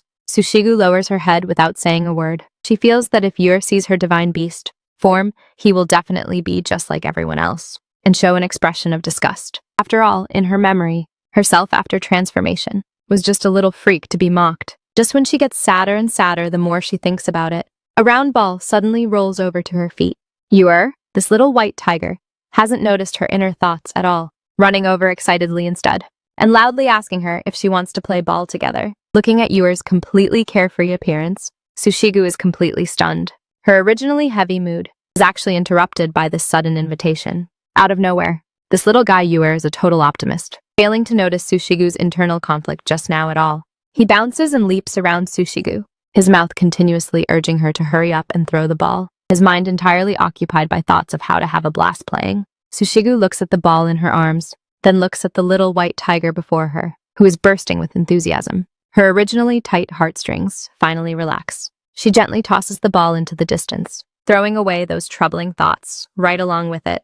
Just like that, the two little creatures start chasing and playing in the courtyard, their crisp laughter carrying far away. The previous awkwardness and inferiority complex are completely healed by this simple joy. Bai Xin stands by the window, shaking his head repeatedly, looking down at that scene downstairs. He honestly can't bear to watch any longer. When it's time for training, Yer is actually over there playing ball, playing completely carefreely. The attendant comes over to ask what he's looking at, and Bai Jiaxian replies in a bad mood, saying that little guy Yer is straight up wasting time, having zero awareness of being a prince. The attendant helps smooth things over from the side, saying Yer hasn't reached his growth period yet, so being playful right now is just a little tiger's nature. But Bai Jiaxian still lets out a sigh after hearing this. When on earth will this younger brother finally grow up? Bai Jiaxian's mouth is full of extreme disgust, yet his gaze is fixed out the window without moving an inch, watching Sushigu over there, panting heavily while accompanying Yer to play ball. He's incredibly anxious in his heart, deeply afraid that this little girl might faint again while running. On one hand, he curses Yer for being a clueless tiger who only knows how to cause a ruckus, while on the other hand, he complains that Sushigu's personality is too soft. Clearly exhausted, yet she still forces herself to play along. She is straight up the type of pushover who takes mistreatment, without daring to make a sound. The attendant hears this loud and clear from the side, laughing as he exposes him, saying he's just worried about her. As a result, Bai Jiaxian instantly reacts like his tail was stepped on, stubbornly refusing to admit it, insisting that he doesn't have that kind of free time. Who would go worry about a brat who can't even take good care of herself? He snaps back with total sharpness, but his restless and uneasy appearance has long since given away his true thoughts. Completely. Bai Jiaxian mentions a key piece of news. The heavy hitters from the branch families are about to arrive, because the annual Mountain King Festival is about to begin. This is no ordinary gathering, but rather the best opportunity for the Tiger Clan's younger generation to stand out and make a name for themselves. Especially this year, the situation is extremely special. The victory or defeat of the festival is directly tied to who gets to move into the White Tiger Palace. This is a status that the various branch family factions have dreamed of, so everyone is holding their breath and raring to show off their skills in this competition. Facing so many eager and predatory competitors, Bai Jiaxian has no confidence in his heart either. He asks the attendant which one they should keep an eye on after all. The attendant flips through the roster in his hands, and the first name mentioned is from the Zonghu clan, that unfathomable Lady Alang. Bai Jaxian's mouth is truly cursed. The roster sent by the branch families is roasted by him as utterly worthless. The first one, Lady Alang, is dismissed by him as too stupid, saying she isn't qualified to be any kind of representative at all. Next up is Lady Xiaohua of the Haihu clan. Bai Jaxian doesn't even want to hear her name, roasting her as a simp, who only knows how to chase after her older brother, and saying they should thank the heavens if she doesn't embarrass the family. Even that last lady who seems the most dignified, Lady Shuyu, is also dismissed by him with a single sentence, saying he just dislikes her for no particular reason. The attendant listens from the side, sweating profusely, feeling that his young master's standards are straight up sky high. He can't help but ask with a smile, "This one won't do, and that one won't do either. Then what kind of person do you actually fancy in your heart?" Bai Jiaxian doesn't say anything this time, but that cold, indifferent look of his clearly shows he already has the standard answer in mind. Bai Jiaxian is truly the textbook definition of a tsundere. He was complaining with absolute disgust just now. Yet now, looking at the little girl, smiling so brightly in the courtyard, he secretly sets his standard in his heart. If he were to choose a younger sister, she would have to be tiny and fluffy just like this. But then the scene cuts, and Sushigu, who was full of energy just a moment ago, is already so exhausted that her head is spinning and her eyes are blurred, unable to even stand steady. She can only lean against Haoyan while chugging down water. Haoyan is incredibly worried to see this. While helping pat her back, he laments that that little demon Yuer's stamina is simply way too monstrous. Fortunately, the butler shows up just in time, straight up grabbing that mischievous little tiger by the scruff and dragging him off to training. Looking at Sushigu's completely exhausted appearance, Haoyan gently advises her, "In the future, if you really can't keep up, make sure you don't force yourself like this again." Inside Sushigu's tiny brain, what kind of strange things is she thinking about all day? She suddenly leans over in a super secretive way and asks Haoyan if this white tiger palace is really haunted by ghosts. Haoyan thinks she is just being chicken and afraid of the dark, so he is about to offer a few words of comfort. But then this girl drops a bombshell with her words, saying she isn't worried about herself at all, but is instead afraid that those ghosts might kidnap the young masters. Inside her tiny brain, images of Bai Jaxian and Yuer being scared to tears by monsters have already popped up. She genuinely feels that these two Tiger Clan young masters look so small and cute, even seriously thinking that from now on it's up to her to protect these two little guys. Haoyan is straight up amused after hearing this, feeling that this child is truly sweet to a fault. Who would have thought that in Sushigu's eyes, those two troublesome little demons are actually a weak, vulnerable group that needs to be protected? He goes with the flow of Sushigu's words and gives her a few compliments. 他顺着吃素姑的话夸了几句, saying if everyone knows they are being protected by her, they will definitely be thrilled. As a result, this little girl gets totally carried away after hearing this. Although her mouth says ghosts are only a tiny bit scary, Sushigu's two little hands are death-gripping the gourd in her arms. She even comforts herself with a serious face, saying that anyway, with her personality, even ghosts would reject her, so she definitely won't get kidnapped.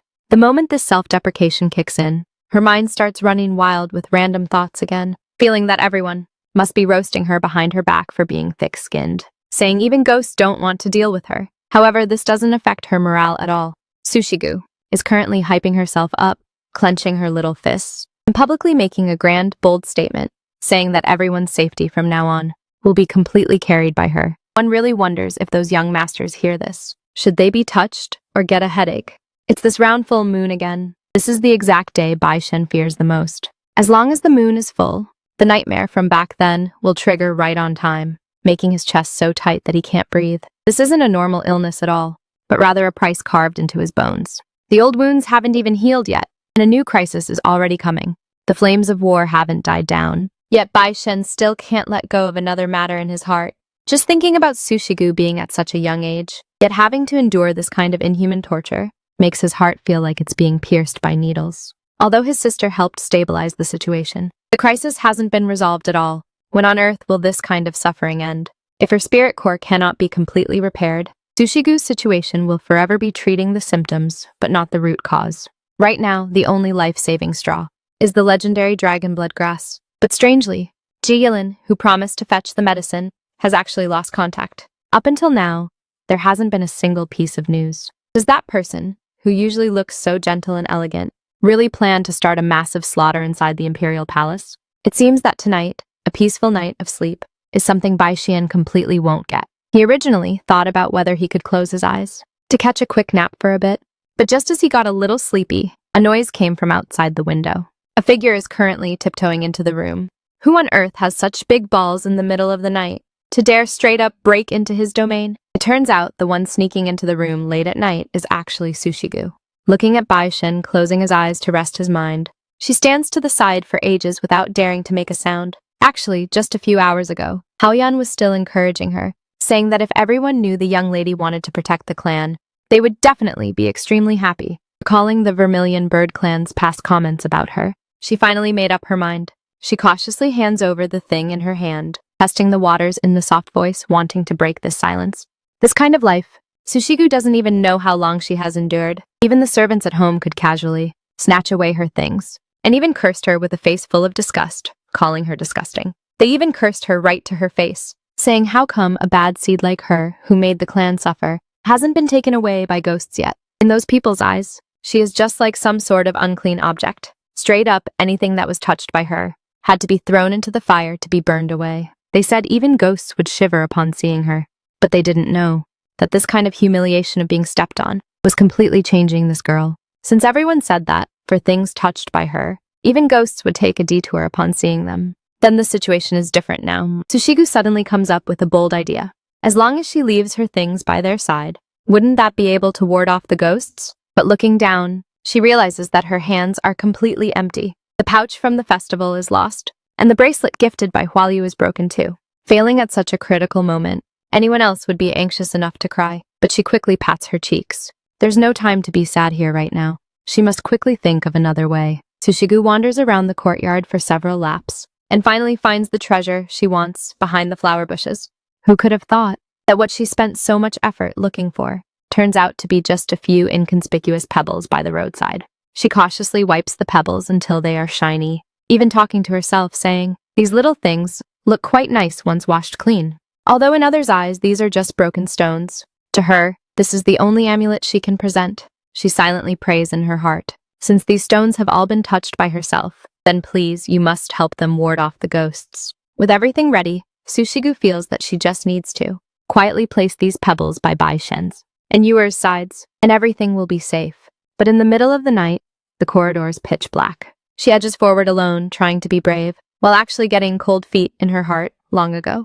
Just as she is about to push the door open, Haoyan's voice suddenly comes from behind her, asking why she isn't sleeping so late, and if something happened. Sushigu almost jumps out of her skin from fright. Turning around to look, it turns out Haoyan is staring right at her. This is awkward now. She can't just say she isn't sleeping in the middle of the night, and just ran over to deliver broken stones, right? Haoyan leads the way in front with a lantern, saying the family head does indeed often work until late at night. However, if he knows Sushigu specifically prepared a gift, everyone will definitely be incredibly happy. Just thinking about the young master receiving the stones with that kind of pleasant surprise, Haoyan can't help but laugh out loud, feeling that this little furball is truly so sensible that it pulls at one's heartstrings. But as they walk, Haoyan suddenly stops his steps. Zaying looks at her with a face full of confusion, asking why she hasn't gone to sleep yet in the middle of the night. Could it be that today she ran over again, specifically to look for the family head to express her gratitude? Sushigu completely loses her cool this time, clutching that little pouch filled with stones tightly in her hands, stuttering for ages, stubbornly not daring to speak the truth. Zaying looks at those few stones in his hand, practically drooling with jealousy, bluntly shouting that the family head's luck is just way too good to actually receive an amulet handmade by the little furball. While lamenting, he also intentionally puts on a pitiful look, clamoring and saying that he is actually scared to death of ghosts too. So how come no one gave him one? Sushigu has never seen this kind of dramatic display, quickly taking it seriously, patting her little chest and promising that she will definitely make one for Zaying later too. The moment Zaying hears this, he immediately beams with joy and extends his pinky, insisting on a pinky promise with her to lock down this commitment. Sushigu also earnestly hooks his hand, this one big and one small, under the moonlight. Just make a cute promise like that. Haoyan is having none of it now, instantly starting to vie for affection on the spot, roasting Zaying for being a sly old fox. On what grounds does the amulet get made for him first? He grabs Sushigu's hand without letting go, insisting that Sushigu must make one for him too, and his rank must definitely be ahead of Zaying. The scene is straight up making people laugh and cry at the same time. After making enough of a fuss, Haoyan still brings Sushigu to the front of the family head's room, urging her in a low voice to quickly go inside to deliver the gift. However, this time, the older sister does not plan to accompany her, but rather wants to let Sushigu try on her own to face that majestic family head. Sushigu takes a deep breath and tightly clutches the small cloth pouch in her hand. Taking this step forward will be entirely up to herself. Sushigu pushes open the door alone. This is Lord Bai Xian's office. The room is dead silent, exuding an indescribable majesty. But when she walks closer to take a look, she finds that the family head is actually leaning back in his chair, fast asleep with his eyes closed, just like that. It seems he has indeed been exhausted during this period. Sushigu halts her steps, deeply afraid of making the slightest noise to wake him up. Since the lord is sleeping so soundly, then she must absolutely not disturb him. Holding her breath, she edges forward, tiptoeing like a little cat, planning to seize this opportunity to quietly leave the prepared gift. But the very moment she gets close, inside the originally quiet room, the atmosphere seems to become a bit different. Inside the originally quiet room, a pained groan suddenly echoes out. Before Sushigu can even react, she is startled by this sudden turn of events and falls flat on the floor. Disregarding the pain, she quickly kneels on the floor and apologizes nonstop, thinking her clumsiness woke the lord up. But when she raises her head, the sight before her eyes leaves her completely stunned. Bai Xian actually slumps straight down from his chair, lying motionless on the floor. Sushigu is panicked out of her mind, her brain turning into a tangled mess. Could it be that she was still a step too late, and those evil ghosts have already laid their hands on him? Looking at the unconscious family head, she plunges into complete despair.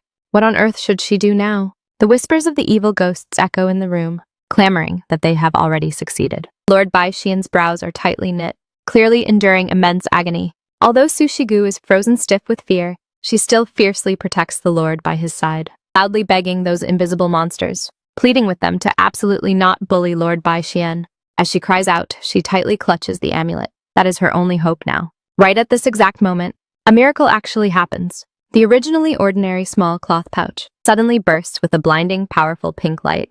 That light instantly illuminates the entire room, leaving even Sushigu herself completely dazed. Could it be that her eyes are playing tricks on her? She stares at the room that has returned to calm, utterly unable to believe the scene just now. Who could have thought that the amulet handmade by Sushigu would actually scare the ghosts away for real? She is currently taking credit with excitement, but Haoyan suddenly stops her steps, death staring at her hand. Crap, Sushigu's palm is completely covered in blood. This wound looks quite serious. Although she says it's from the fall just now, these bloodstains always make one feel like something is off. It's truly bizarre. Last night was a full moon when the yin energy is at its heaviest. Yet not only did nothing happen to Bai Xian, but he instead had the most peaceful sleep in recent years. Zai pushes the door open and comes in, finding that his young master made do in the study for another night. Just as he is about to step forward to attend to him, Bai Xian stares at the purple cloth pouch on the desk and dazes out. Isn't this exactly the thing left behind by that little furball? Hearing Zai say this is a ghost-repelling amulet, Bai Xian is even more bewildered. Could it be that inside this white tiger palace, there really are unclean things that he doesn't know about? Year's lying skills are straight-up trash. Who could have thought that a tiny cowardly tot like Sushigu would actually want to protect him in this kind of way? What's even more magical is that he really didn't have any nightmares last night. It seems this little gadget actually has some real capability. Looking at her fragile and weak little body, Bai Xian can't help but lament. This intention is indeed rare and precious. Since he accepted someone's amulet, Bai Xian figures he must return a proper gift. Who could have thought that he actually plans to give the precious sword bestowed by His Majesty straight to Sushigu? Zai almost loses his footing after hearing this. Other little girls like combs and fans, yet you are gifting her a real weapon meant for killing enemies? Bai Xian isn't convinced, feeling that this is just a bias against girls. This aesthetic of his is truly unmatched. On second thought, Bai Xian realizes that the sword is heavy and sharp, in case it hurts that little furball. That is absolutely out of the question. He starts to worry. What on earth should he gift to make Sushigu truly happy? Meanwhile, at this moment, Sushigu is staring at a bowl of medicinal soup so bitter that it's pitch black, chugging it down her throat without saying a word. Haoyan's heart is breaking as he watches from the side. This medicine is so bitter that even adults can't stand it. If it were a young master from another family, they would have run away crying long ago. But not only does Sushigu not complain, she even obediently drinks every last drop. This child is so sensible that it completely pulls at one's heartstrings. With the medicine finished, Haoyan quickly pulls out a piece of candy, wanting to help Sushigu wash away the bitter taste in her mouth. With this one bite of sweetness kicking in, Sushigu's whole world lights up. This feeling is just like her current situation. Lord Bai Xian said he would let her stay here temporarily, but a tiny greed arises in her heart. She hopes this temporary can become very, very long enough for her to remember forever, this hard-earned sweetness. Right at this moment, a knock suddenly echoes from outside the door. Zhang carries a huge box, walking inside with a beaming smile. Sushigu can hardly dare to believe that this is actually a return gift from Lord Bai Xian. Especially for her, looking at this heavy wooden chest, her heart is racing. That lord couldn't have really sent a sword over, right? With a hint of nervousness, she gently unbuckles the latch. Who could have thought that inside the chest isn't a cold sword, but a round, chubby little tiger plushie? Haoyan even teases from the side, saying this little guy slept super soundly last night. Zhang also joins in the fun, telling Sushigu to quickly hug it and see. Sushigu can't quite believe it.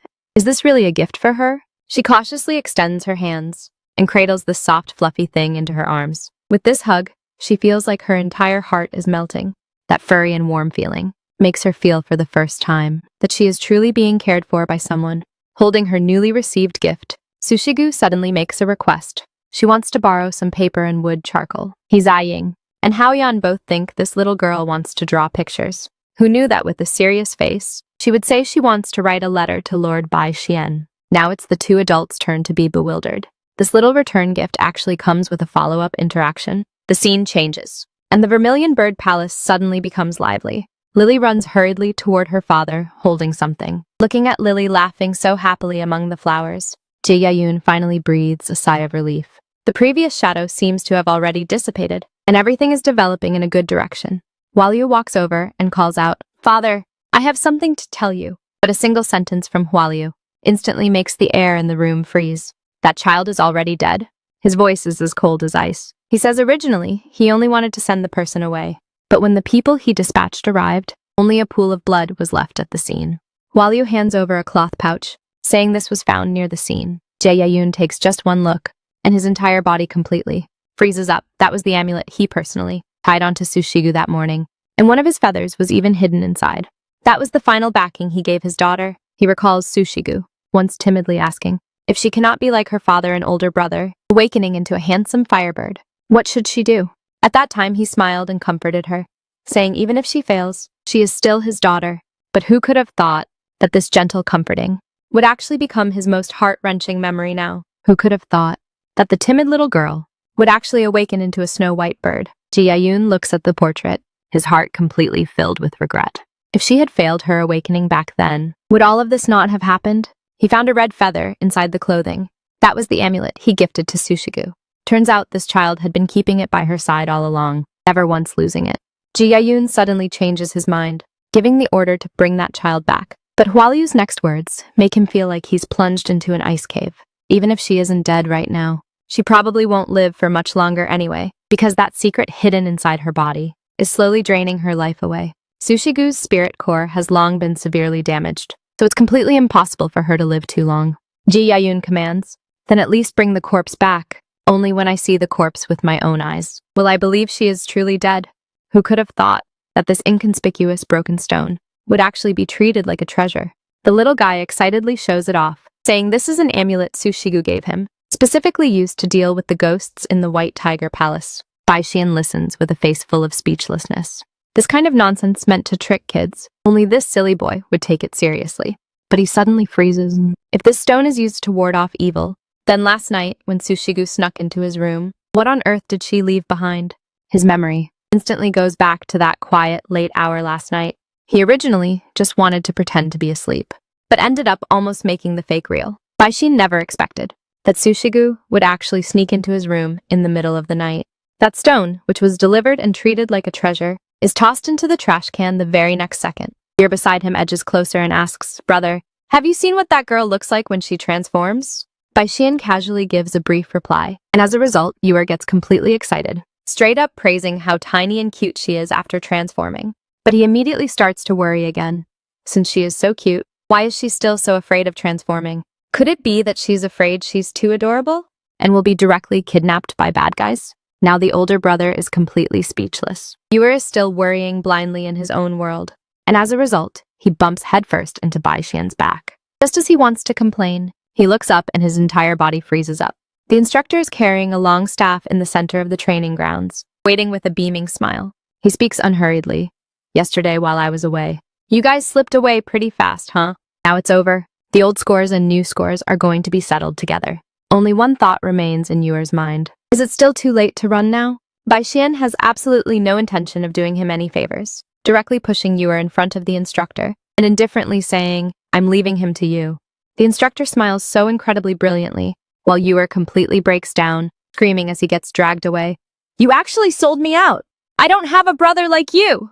Watching Yuer being taken away for special training, Bai Xian finally breathes a sigh of relief. His ears are finally at peace. Turns out she previously promised Nanshun and Haoyan that she would personally make amulets for everyone in the White Tiger Palace. In order to find a few more stones to bring back, she actually brings out 100% of her energy.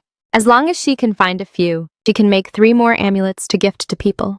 Thinking of this, she searches even more enthusiastically. Sushigu is sticking her little butt up, rummaging through the flower bushes, bumbling that she needs to find the most beautiful stone, not even caring that she's making herself all covered in dirt and dust.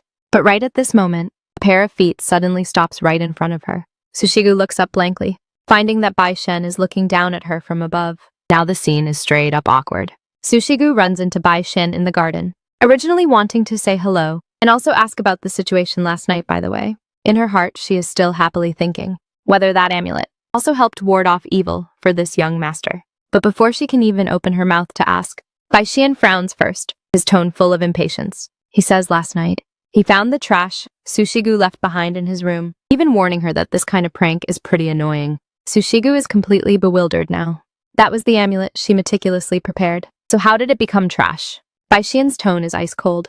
He reminds Sushigu to follow the rules, and that she is not allowed in his room without permission in the future. After all, in his eyes, Sushigu is still just an outsider. Sushigu doesn't talk back a single word after listening, merely lowering her head and apologizing in a small voice. That aggrieved look of hers makes the surrounding air freeze up. Bai Xian looks at her, and an inexplicable irritation suddenly wells up in his heart.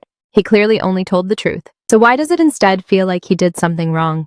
This strange sense of guilt makes him unable to stay for even another second, leaving him no choice but to drop a stiff farewell and hurriedly turn around to leave. Sushigu is still blindly wondering right there if it's because the amulet looks too much like a plain stone that Bai Xian acted so disgusted by it.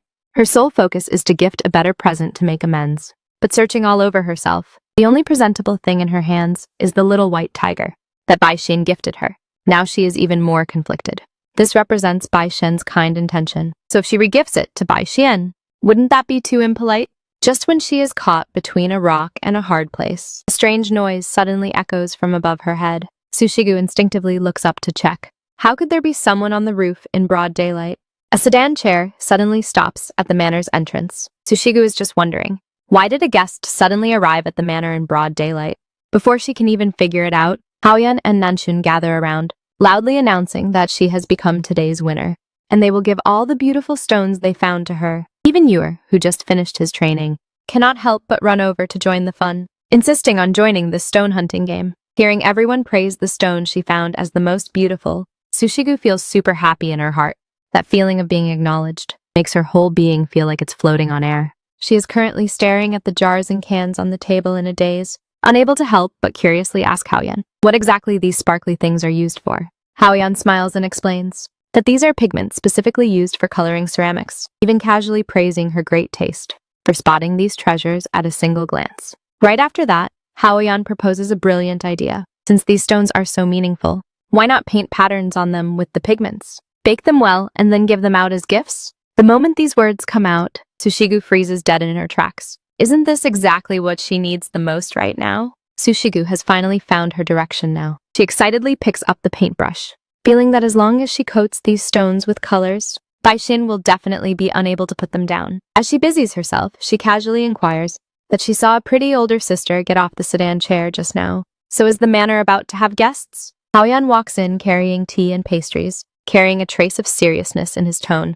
saying that the tigers from the branch families have arrived, because the annual Mountain Overlord season is about to begin. This is a grand event for all the major families in the western region. The experts of the younger generation will all gather together to compete for that sole Mountain Overlord title. Sushigu listens, completely dazed, unable to help but curiously ask, could it be that those people are all transformed from tigers as well? This little guy starts showing off again. He says, although those people from the branch families are also tigers, none of them have a coat of beautiful white fur like his. Sushigu listens so intently. She is currently busy drawing little tigers on the stones, planning to gift them to those guests who came from afar. Haoyan feels his heart warmed just watching from the side. This girl has a very pure mind, always thinking about protecting everyone around her. But on the other side, the atmosphere is completely different. The people Bai Xian sent to the south to investigate have already brought back news, and the result leaves everyone utterly shocked. In that entire land, absolutely no one has ever heard of the name Suya. Bai Xian feels more and more like something is off the more he thinks about it. Even if the vermilion bird family is incredibly capable, can they really hide it from everyone and conceal a child out of thin air? In his view, there are only two possibilities for this matter. Either that little girl is lying, or she is an insider of the vermilion bird family, who has never left their territory, even a single step. If she really is a child from inside the family, then her identity is way too suspicious. A thought suddenly flashes through Bai Xin's mind. He recalls that Jie Yayun indeed seems to have a daughter around the same age. Bai Xian suddenly asks, if Jie Yayun has a daughter, could he be suspecting that Sushigu is a descendant of the vermilion bird clan? His Ying quickly shakes his head, saying how could that be possible? While the age does match up, the eldest young lady of the vermilion bird clan is someone else. That child who just entered the family registry is named Lily. If Lily is the real young mistress, then what on earth is the background of Sushigu, who is being desperately hunted down by the shamans? Bai Xian begins to suspect that Sushigu might just be a servant, with a special status in the vermilion bird clan. But this doesn't stop him from dazing out while looking at the letter written by Sushigu, even finding her handwriting incredibly cute. Yet Zhang straight up throws cold water on him, saying don't forget, she belongs to the winged tribe with wings, so she is completely not from the same path as our white tiger clan. Seeing him looking so lost in thought, Zai Ying really can't watch this any longer. With so many official documents on the desk, not a single one has been touched because he's just staring at the letter. Now look at this. The dignified young master of the white tiger clan is actually roasted for being a lovesick fool. Zai Ying suddenly reminds him that the Mountain King Festival is about to end, so Sushigu's future residence must be decided as soon as possible. The moment these words come out, Bai Xian's mind is completely filled with that child's shadow. He remembers that day, Sushigu was carrying a little basket, running over soft and cute to say hello. Who could refuse such an adorable little furball? Though Bai Xian is a bit puzzled, this child came all this way. So what kind of treasure is actually inside the basket? Sushigu is truly a details-oriented person. She pulls an amulet out of the basket and gifts it to Zai Ying, even having personally drawn a red fox on it. Zai Ying is incredibly touched, but Bai Xian, watching from the side, has his jealousy tank completely flipped over, secretly cursing that Zai Ying is truly a cunning fox. He sourly reminds Sushigu that there's no need to be so nice to this kind of bad fox, who knew Sushigu was prepared long ago, smiling as she pulls out another one to give to Bai Xian, saying this was specially made for him. Bai Xian, who had a face full of disgust just now, completely loses his attitude this time. While his mouth says, why go through all this trouble? His hand has already unconsciously reached out. But right at this moment, Bai Xian looks at the thing in his hand, and his tone suddenly becomes a bit off. Bai Xian stares at the amulet in his hand, asking Sushigu with a face full of confusion why the one given to him is a cat. Sushigu's aggrieved voice becomes small, mumbling in a low voice that it's not a cat. It's a tiger. Seeing Sushigu look like she's about to cry, Bai Xian freezes on the spot. Now the atmosphere is way too awkward. Zai Ying, watching the drama from the side, doesn't mind making it bigger, savagely landing a follow-up blow, saying this drawing is simply identical, even teasing Bai Xian about whether his old eyes are getting blurry. In order to coax Sushigu, Bai Xian can only force himself to save face and change his tune, saying he indeed has been getting older lately. But taking a closer look now, this really is a ferocious tiger. Sushigu, this child is simply too pure. Hearing Bai Xian say his old eyes are blurry makes her incredibly anxious, feeling that this illness must be very serious. Seeing that this trick works, Bai Xian quickly plays along with the words, saying it indeed is quite serious. So little furball, you must come see me often in the future. Sushigu still has a bit of self-doubt, asking if her coming over can really be of help. Zai Ying quickly comes through with a god-tier assist from the side, saying that as long as the young lady comes over, this lifeless office instantly brightens up. Sushigu feels even more pressured after hearing this, mumbling in a low voice that she hasn't even awakened her superpowers yet. The serious look of hers really makes people not know whether to laugh or cry. Zai Ying sees through Sushigu's anxiety, quickly comforting her that clever beastman children, even if they haven't awakened, can still use their innate energy to help everyone. This talk finally gives Sushigu some confidence. She walks down the hallway carrying her little basket, calculating the amulets in her hands. She has already given away quite a lot of them. Right now, only the last few are left in the basket. In her heart, she is still silently praying, hoping that the second young master will also like this gift. But before she can even reach the place, a sharp cry suddenly echoes in her ears. Someone actually points right at her nose and yells, "Huh? Where did this little brat come from?" The sudden offense makes the already nervous Sushigu freeze on the spot. This Alang who suddenly popped out is full of hostility the moment he opens his mouth, pointing at Sushigu and asking where she came from, even roasting her for not looking like a tiger at all. Sushigu is completely dazed by the questioning. Looking at the other party's outfit, she guesses he must be an honored guest here for the Mountain God Festival. So she quickly introduces herself politely, saying it was Lord Bai Shin who brought her back. The moment he hears Bai Shen's name, Alang's eyes widen even more. He sizes Sushigu up from head to toe, asking, "Could it be that you are the little furball who occupied the West Wing room?" The title of White Tiger Clan young lady sounds glorious, but it actually carries a major backstory. Alang says his father told him all of this personally. Turns out in this Mountain God Festival, only the tiger with the most outstanding performance is qualified to move into the West Wing room and officially become the young lady of the White Tiger Clan. Sushigu's heart misses a beat after hearing this. No wonder she always felt it was strange before. This White Tiger Palace is full of young masters, so how could there be a girl's bedroom for no apparent reason? She originally thought Bai Xian only had good intentions, letting her temporarily stay in this precious room for a few days. Who could have thought this place already had a designated owner long ago? Sushigu completely loses her composure now, shouting to Alang, "It's over! I'm really not that owner." Alang's tone becomes more and more aggressive. He stares at Sushigu, asking that, "Are you trying to pretend to be Lord Bai Xian's daughter, just like that Unseo girl?" Before Sushigu can even react, Alang lands another blow, saying she doesn't look like a fierce beast at all, asking if she's trying to act like a fake tiger here. The words fake tiger are like a needle, stabbing straight into Sushigu's heart.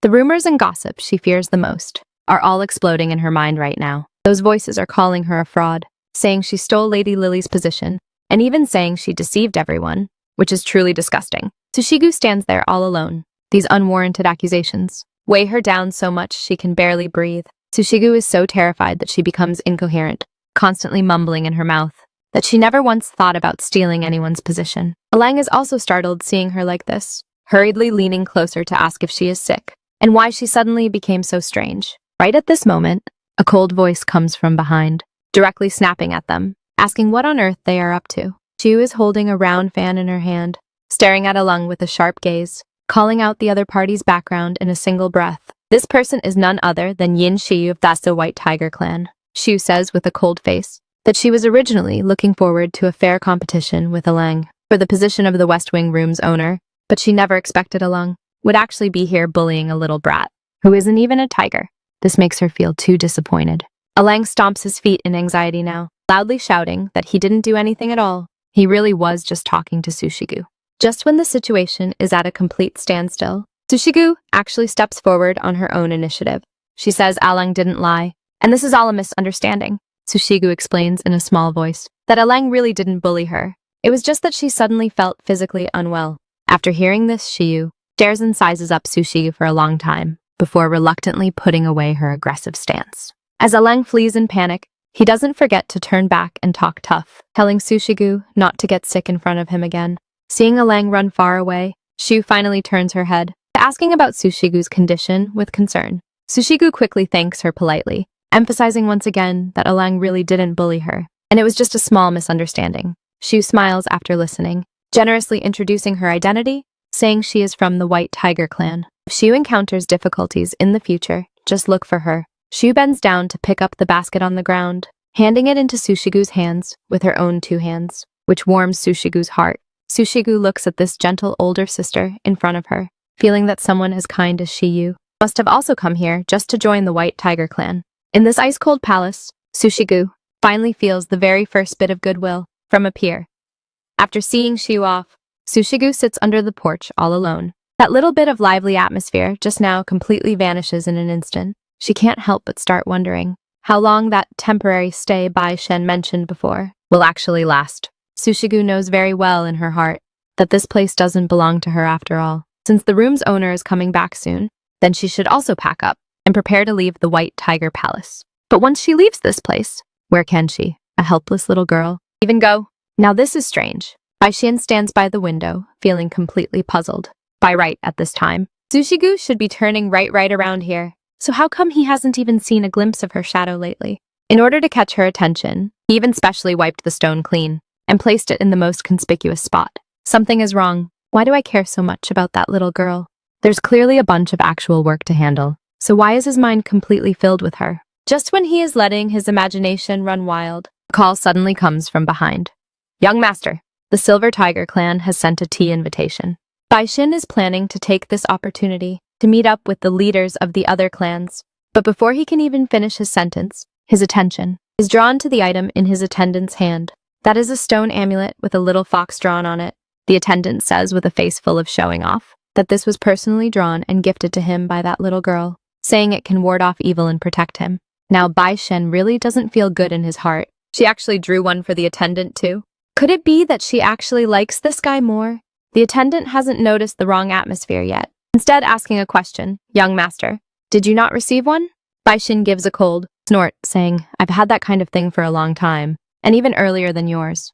The attendant's next words are simply like landing a follow-up blow, right on Bai Xian's chest. He says Sushi-gu picked up a huge pile of stones yesterday, and after finishing the drawings, she gave them to everyone she met.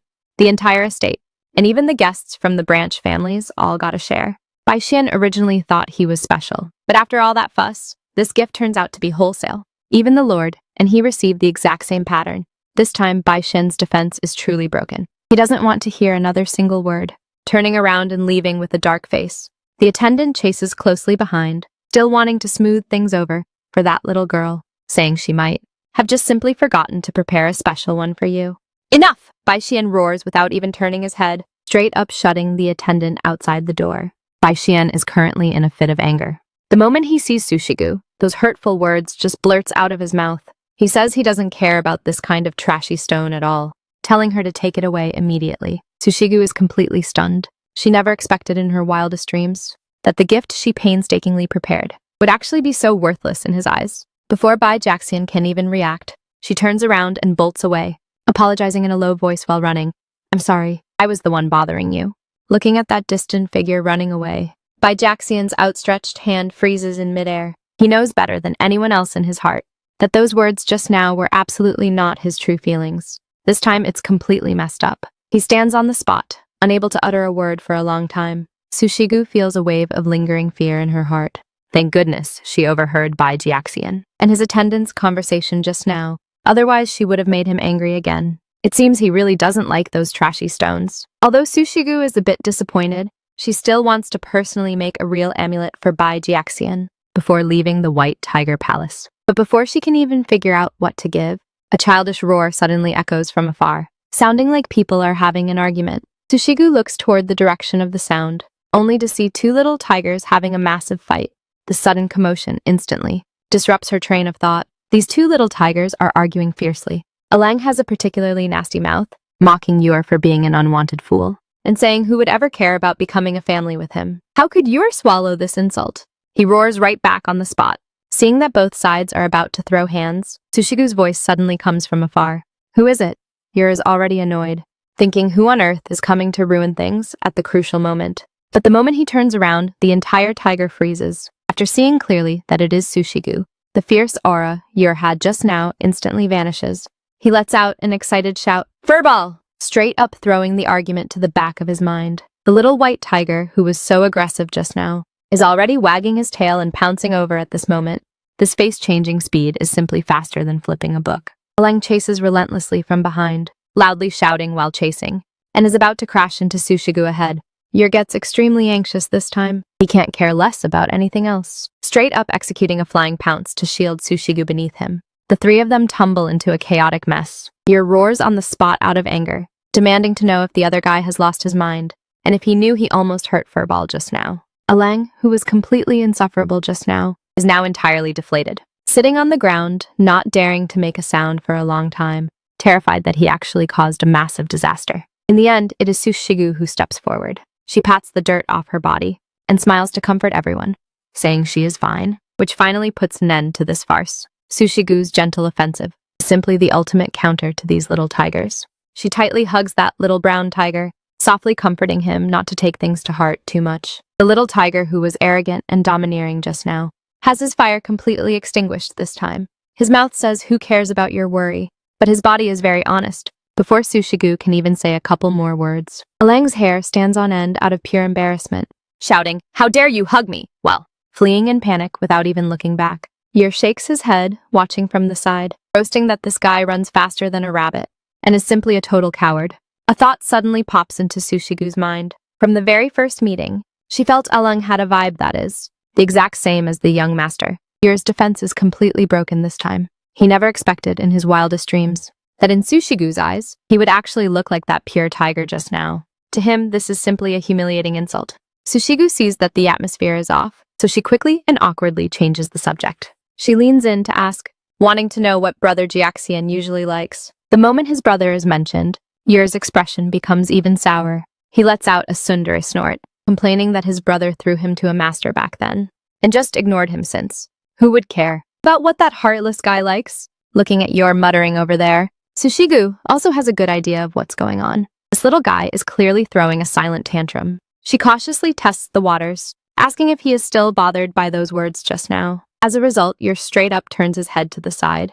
This petty, sulking look of his really makes people not know whether to laugh or cry. Watching Yor throw a silent tantrum over there, Sushigu is completely overjoyed in her heart. This little look is simply too healing. She even wants to watch it for a bit longer, not wanting to comfort him at all. While holding back her laughter, she continues to ask about the second young master's preferences, completely failing to notice that just behind a tree, not far away, a mysterious figure is staring dead at them. Sushigu didn't notice it, but Yor's instincts are no joke. He was still throwing a tantrum, but the next second, his gaze instantly changes, and low growls come from his throat. Before Sushigu can even react, Yor is already like an arrow leaving the bowstring, fiercely turning around and pouncing behind the tree. The sudden turn of events scares Sushigu into screaming out loud. Yor's roar is packed with immense momentum, straight up tackling the person behind the tree to the ground. He bares his teeth and snarls, while demanding to know why the other party was peeping. But when he takes a closer look, the one tackled to the ground turns out to be Shiyu. Now this situation is beyond awkward. She was completely dazed by this sudden tiger pounce. Seeing this, Sushigu quickly rushes over, grabbing and lifting Yor up in one go. She helplessly lectures Yor, saying that doing this will scare people half to death. Yor is held hanging in midair, feeling quite wronged in his heart. He mumbles in a low voice, asking, "Isn't this how tigers usually play with each other? Could it be because the other party hasn't seen the world that she got scared by him?" Sushigu looks down at his reflecting state, and her tone softens up as well. She knows Yor didn't mean to hurt anyone, but a wrong is a wrong. She must make this tsundere little tiger properly go and apologize to her. Yor is actually quite obedient this time, properly lowering his head and admitting his mistake. She has no intention of holding a grudge against him either, instead generously expressing that she doesn't mind at all. Turns out she was just passing by earlier, and happened to hear them discussing Bai Jiaxian's preferences. Sushigu doesn't hide anything either, straight up saying she wants to personally make an amulet to give to the second young master.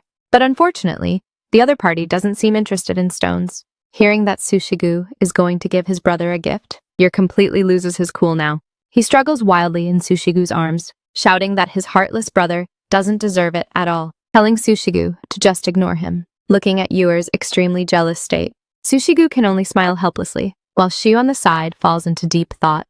Regarding what Bai Jiaxian truly likes, she seems to already have an answer in her heart. Chiyu suggests giving a magical flower called the sky flower. This flower only grows on the mountainside of Mount Huling and is extremely rare. Plus, Bai Jiaxian usually loves flower arrangement the most, so giving this will definitely touch his heart. Sushigu feels like she just grabbed a lifesaver after hearing this. She hadn't thought about this direction at all before, so she quickly thanks Shiyu for providing the info. But Shiyu is a bit worried. After all, that's out in the middle of nowhere. So does Sushigu really plan to go climb the mountain herself? Although Sushigu is unsure herself, for the sake of this gift, she decides to go ask the elders for permission to leave the palace. The moment Yor hears about going to Mount Huling, he immediately jumps up in excitement. He pats his chest, guaranteeing that he knows the way best, dragging Sushigu along to ask the elders for permission. Just when the two are about to set off, Shu suddenly calls out to Sushigu. She takes out an exquisite scent pouch, saying it's a return gift she specially prepared to thank Sushigu for the amulet from before. Sushigu looks at the beautiful scent pouch in her hand, her heart feeling incredibly warm. Before she can even thank her a few more times, Yer starts shouting and rushing her from afar. This flower hunting journey is already full of surprises before it even begins. Sushigu quickly jogs to catch up. Shu softly says goodbye, watching Sushigu leave. With that, see you next time. The lively courtyard instantly quieted down. A gentle breeze blows past, kicking up a flurry of fallen leaves. Shu stands alone on the spot, staring in the direction where Sushigu left. The smile on her face gradually fades away, replaced by an indescribable emotion. Some past events are slowly surfacing. The two little ones are sleeping soundly, completely unaware of the brewing storm outside. Bai Jiaxian rubs his eyes and calls out, "Father!" Bai Xian smiles from the side and says, "Jiaxian, you're up so early today." Seeing his father about to leave, Bai Jiaxian's heart is full of reluctance. This trip will probably take until late at night to return. Bai Xian pats his head and says, "Don't worry, I'll be back very soon. When your brother Xian and I are away, the White Tiger Palace will be left for you to guard." Bai Jiaxian puffs out his little chest and guarantees, "Don't worry, father. I will definitely guard this place well." Hyo Jae-young laments from the side. Young Master Bai Jiaxian is only happiest when he's with you. Bai Xin, however, smiles and shakes his head. "I don't think so. Lately, his mind has been completely on that little girl." Hyo Jae-young is stunned to hear this. "You mean young Master Bai Jiaxian?" But clearly, the youngest master is the one clingy with Miss Sushigu. Bai Xian looks into the distance, his tone carrying the calmness of someone who sees through everything. Some things can only be seen by a father. My second son looks ice cold on the surface, but his mind is actually more observant than anyone. As long as that girl is around, even though he's putting on airs, his eyes haven't actually left her for a single second, looking at Bai Jiaxian's vibe of wanting to get closer, while deliberately acting like he doesn't care. His father already has the answer in his heart. If it's that little girl, perhaps she really can melt the hard iceberg. Inside Bai Jiaxian's heart, under the moonlight, Bai Shen reveals a relieved smile. It seems the future of the White Tiger Palace is about to completely change. Because of this girl's appearance, Sushigu looks at everything before her eyes and can't help but let out a gasp of surprise. "This is way too beautiful!" Haoyan smiles and hands over a package. "This is a special bento I personally made for you. Make sure to eat it if you get hungry." Opening it to take a look, the rice balls inside are actually shaped like little tigers. So cute that one cannot even bear to take a bite. Sushigu is completely dazed. Who knew there would be this kind of surprise? This heavy sentiment instantly warms up the originally tense atmosphere. Haoyan holds Sushigu, completely unwilling to let go, constantly muttering, "What am I going to do without you by my side?" Turns out, according to the rules, every clan must send people to patrol the territory before the Mountain God Festival. Nanshun from the Wolf clan is already prepared to set off. Haoyan was supposed to go along representing the Red Tiger clan, but he has to stay behind to guard the White Tiger Palace, so he really can't accompany Sushigu. Seeing Haoyan so anxious that he even wants to change the date, Nanshun sighs helplessly from the side. He's just afraid you'll have too hard of a time. Although he's worried in a million ways. Rules are rules. Nanshun takes out his most precious treasure, which is the Wind Pearl, a secret treasure of the Green Wolf clan. He personally puts it around Sushigu's neck. This pearl is no ordinary item. It can bless your journey to be smooth and steady, filling your legs with strength. Sushigu is a bit hesitant to accept it. "Are you really lending me such a valuable thing?" Nanshun smiles gently. "Of course. Just consider it a return gift for that stone amulet from before. With the protection of this wind pearl, for the upcoming path, Sushigu can finally walk with peace of mind." Haoyan is still worried, reminding her over and over again to stay safe. Sushigu, however, is full of confidence, guaranteeing she will definitely be back before the sun sets. Just at this moment, Yer comes rushing inside like a whirlwind, greeting everyone loudly, asking if everyone is fully prepared. Sarui, who is accompanying them, also quickly bows. For today's errand, he will be the one responsible for escorting the young lady. Nanshun pulls Sarui aside and gives non-stop instructions. "If the young lady gets tired, you must immediately carry her on your back." Sarui pats his chest and promises straightforwardly, "Don't worry, I guarantee I'll take absolute care of the young lady." "Well then, we are setting off!"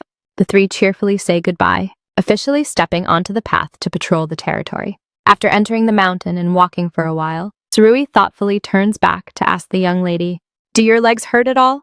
Sushigu shakes her head with a smile. "Not at all. Thanks to that gemstone Master Nanshun gave me, walking feels incredibly effortless." Sarui finally lets out a sigh of relief after hearing this. It seems this secret treasure really works. Yer transforms into a little tiger and runs around wildly, on the grass, while Surui explains with a smile from behind. The young master hasn't been out to play for too long, so he's totally hyped right now. The little tiger shouts back, "Furball," while running. Hurry up, there are tons of pretty flowers ahead. Passing through the woods, the sight before her eyes makes Sushigu stop in her tracks.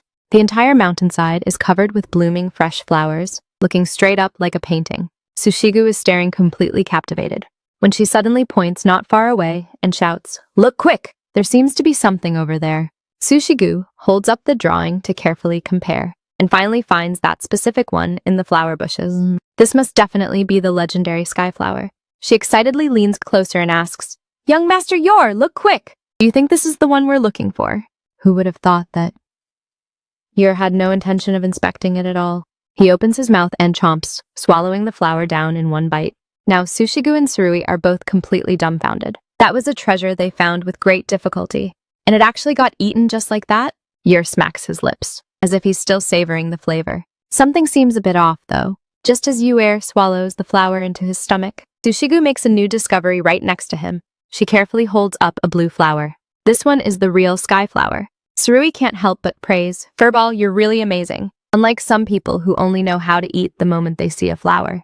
Hearing this, Yer gets instantly displeased, glaring and asking Surui who exactly he's talking about. The three of them are having a great time playing around, completely failing to notice that in the bushes behind them, a pair of glowing red eyes is staring dead at them, while happily picking flowers just moments ago. Sushigu suddenly stops. She whips her head around to look at the forest behind them, loudly demanding to know who is hiding there. But around them, aside from the sound of the wind blowing leaves, there isn't any movement at all. Surui and Yor are also completely dazed, having absolutely no idea what just happened. Sushigu's heart is filled with anxiety. That feeling of being watched just now was way too real. Could it really be that she's just overthinking things? She looks at the silent forest, unable to help but start doubting herself. Could this really just be a false alarm illusion? Yor's defense is completely broken this time. The dignified third young master of the White Tiger clan is actually forced to wear a super tacky flower wreath. He's so angry that he shouts about how humiliating this is, while Sushigu bursts into laughter on the side. "Who told you to lose the race just now? Accept your loss. This is the punishment for the loser." Although Yor refuses to back down with his mouth, he still obediently lies on the ground to count. Sushigu takes the chance to lift her skirt and run far away. A new round of hide-and-seek officially begins. 1, 2, 3. Yor's voice echoes through the forest. He hasn't realized yet that real danger is hiding in the dark, counting down the time. Yor's counting voice continues, but Sushigu suddenly notices that Surui seems a bit off. His whole body is curled up behind a tree, his hands tightly clutching his stomach, looking like his condition is extremely bad. Sushigu quickly goes forward to ask, advising him that if it's really too much, he should head back to rest first. But Surui grits his teeth and shakes his head. He only has one thought in his mind. This is the young lady's first time going out, so he absolutely cannot ruin everyone's mood just because of himself. He is still trying hard to push through, but the strangeness of his body seems to be reaching a point where it can no longer be hidden. Surui really can't hold it in any longer. After instructing Sushigu to stay put, along with a puff of white smoke, he straight up transforms back into his giant blue original form. The speed is simply absurdly fast. Before Sushigu can even react, Surui has already dashed off and disappeared without a trace, leaving behind only a pile of fallen leaves swept up by the wind. It looks like he is truly in a rush to return to the palace for an emergency. Sushigu is dazed on the spot for a long while, and only then does she remember the main task. Yer is still waiting in the woods. She walks into the depths of the forest all by herself, failing to notice that within the tree, shadows behind her, something seems to be slowly approaching. The atmosphere in this forest suddenly changes. Several hungry wolves with glowing red eyes, at some unknown point, have already surrounded Sushigu. They are drooling and baring their fangs, clearly starved to the absolute limit. Sushigu is completely dumbfounded. Baishin had clearly guaranteed with his own mouth that the wild beasts in this mountain would never attack humans. With a fierce roar from the lead hungry wolf, Sushigu finally snaps out of it. Now is completely not the time to stress over the reason. If she doesn't run now, she'll really lose her life. Sushigu is truly scared witless this time. The sound of wolf howls all around is getting closer and closer. She can only tightly clutch the corner of her clothes, helplessly freezing on the spot. Sushigu's mind is a chaotic mess. She wants to go find Yor, yet fears leading this pack of hungry wolves straight to him. Right during this dilemma, she suddenly remembers the treasure in her bosom. That is the wind pearl Nanchun gave her. Sushigu runs for her life toward the deep part of the woods. She feels that as long as her speed is fast enough, she can shake off those beasts behind her. But she still underestimated the speed of the wolf pack. These red-eyed monsters caught up in the blink of an eye. Right at her heels, this is bad. This time there's really no way left to run. Looking at this big boulder in front of her, Sushigu plans to take a gamble. As long as she can climb up, this pack of beasts won't be able to do anything to her. She quickly activates the wind pearl in her bosom. And borrowing this magical power, she scrambles up to the top of the rock using both hands and feet. Seeing the wolf pack below able to do nothing but stare blankly, she finally lets out a sigh of relief, feeling that she should be safe by now, right? But before she can even catch her breath, the sight appearing in the distance makes her whole body freeze up again. This matter carries a hint of evil energy. The wolf pack that was fierce and terrifying just now is now actually shrinking their necks and backing away one by one, looking like they've been frightened out of their wits by something. Before Sushigu can even figure out what's going on, the ground beneath her feet suddenly shakes violently. This commotion is so massive that she can't even stand steady. Before she can stabilize, her center of gravity, her entire body directly loses balance. What kind of boulder is this anyway? Sushigu takes a closer look, and her whole self is scared witless. This behemoth right before her eyes turns out to be a living, breathing demonic beast. The massive shadow directly swallows her up. Her heart screams desperately to run, but her legs feel as if they've been filled with lead. Unable to move, no matter how much effort she puts in. This time she's truly a goner. Just when Sushigu thinks she's going to lose her life, this huge monster in front of her eyes actually begins to shrink continuously like sludge, making her stare dumbfounded on the spot. The big guy that was fierce and terrifying just now transforms itself and actually becomes a round little black bird. This change in art style is way too fast. She can't connect this little thing with that terrifying demonic beast just now. At all, this bird is definitely not simple. It can actually shapeshift into Sushigu's appearance, feeling exactly like looking in a mirror. But it's not over yet. That ball of black shadow begins to wriggle again, looking like it's brewing some new trouble. Right under her eyelids, this ball of black shadow rapidly expands and restructures, and in the blink of an eye, it actually becomes a majestic-looking little tiger with that familiar blue cloth strip tied around its leg. Watching this little tiger walk closer step by step, Sushigu's heart jumps into her throat. Who knows what it'll do next? But out of nowhere, this little guy tilts its head and lets out a soft, cute cry at her. Before she can even react, this little tiger straight up lies flat on the spot, showing its belly with all four paws in the air. This pampered, pleasing appearance doesn't have a single trace of that demonic beast from earlier. After all that drama, this little guy was actually showing goodwill to her. Sushigu finally lets out a sigh of relief. She squats down and apologizes to it with some embarrassment. Turns out, she had mistaken her savior for a monster. Only when she sees on the grass those strings of beast footprints does she completely realize the truth. So that scary standoff just now was all because this little guy was desperately protecting her, keeping the beasts in the forest from getting close. This causes a warm current to surge through Sushigu's heart. While Sushigu is busy apologizing to the little tiger, her mind is filled with lingering doubts. Could this seemingly harmless little guy be that mysterious watcher from earlier? Sushigu herself can't figure it out. What kind of special power does this little guy possess to be able to mimic her appearance so perfectly? But she has no idea that. This kind of bizarre ability actually traces back to a forbidden deal from 8 years ago. Back then, the Black Tortoise clan joined forces with evil, releasing countless terrifying monsters from the north, which are the demonic beasts everyone fears today. When the Black Tortoise clan leader released the demonic beasts, the entire continent instantly plunged into utter chaos, filled with war and wailing everywhere. To quell this disaster, the empire gathered elites from all major clans, and even Baishin went to the battlefield. Sushigu had heard adults say since she was a child that demonic beasts are extremely dangerous monsters that must be eliminated. This is actually her first time seeing a live one with her own eyes. But looking at this little guy acting cute in front of her, her mind is filled with doubts. How does this look? Anything like the legendary, terrifying demonic beast that kills without blinking an eye? Looking into these clear, big eyes, Sushigu completely lets down her guard. She takes the initiative to state her name, wanting to know why this little guy is here all alone. But as they keep interacting, a wave of sourness suddenly wells up in her heart. Because on this little tiger, she sees her own reflection. She knows all too well the feeling of being treated as an outcast. If this little guy continues to stay here, it will definitely be handled as an evil demonic beast by those who claim to be righteous. To prevent tragedy from repeating itself, she must do something.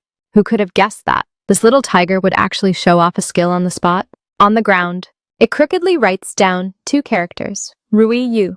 Sushigu is completely blown away this time. It turns out it not only understands human speech, but it even has its own name.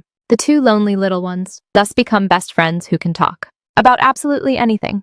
But before Sushigu can celebrate for too long, she suddenly realizes a serious problem. The sun is about to set. If she fails to rush back home on time, she is probably really going to get scolded this time. Who could have thought that? The usually composed Bai Jaxian would actually mistake someone, blurting out Sushigu's name to Shiyu right in front of him. Don't even mention how awkward this scene is, Shiyu quickly explains in a low voice, saying she just looks similar, but isn't the person he's thinking of in his heart. Although Bai Jiaxian still has a smile on his face, the words coming out of his mouth suddenly change tone. He reminds Shiyu to know her place, and not let others misunderstand that she has any improper thoughts. This is absolutely not teaching etiquette.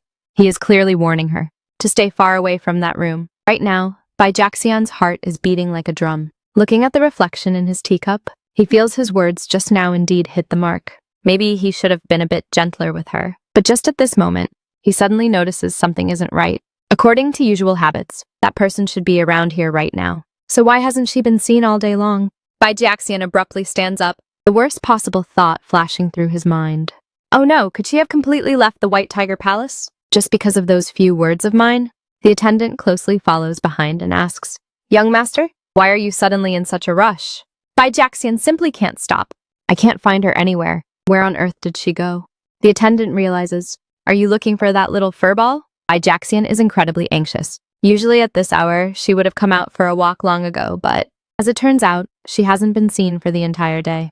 The attendant also notices, thinking carefully, today is indeed a bit abnormally quiet. The more Bai Jiaxian thinks about it, the more off it feels. Whether it was the morning walk time or the afternoon playtime, she didn't show up for any of it. He straight up pushes the door open and storms in. Haoyan is startled. Young master, why did you suddenly come over? Bai Jiaxian cuts straight to the chase and asks where Sushigu is. Haoyan answers honestly. The young lady went hiking at Tiger Spirit Mountain during the day, but she hasn't come back even now. Haoyan is still comforting himself that the mountain isn't dangerous. And with Sarui accompanying her, nothing should happen to the young lady. Before he can even finish speaking, Sarui actually returns all by himself, looking completely dejected. Haoyan shouts in shock, Why are you here? Where are the young lady and your? Sarui stammers as he explains, Just now my stomach suddenly hurt like crazy, and thinking the two of them would look out for each other, I went down the mountain to rest for a bit.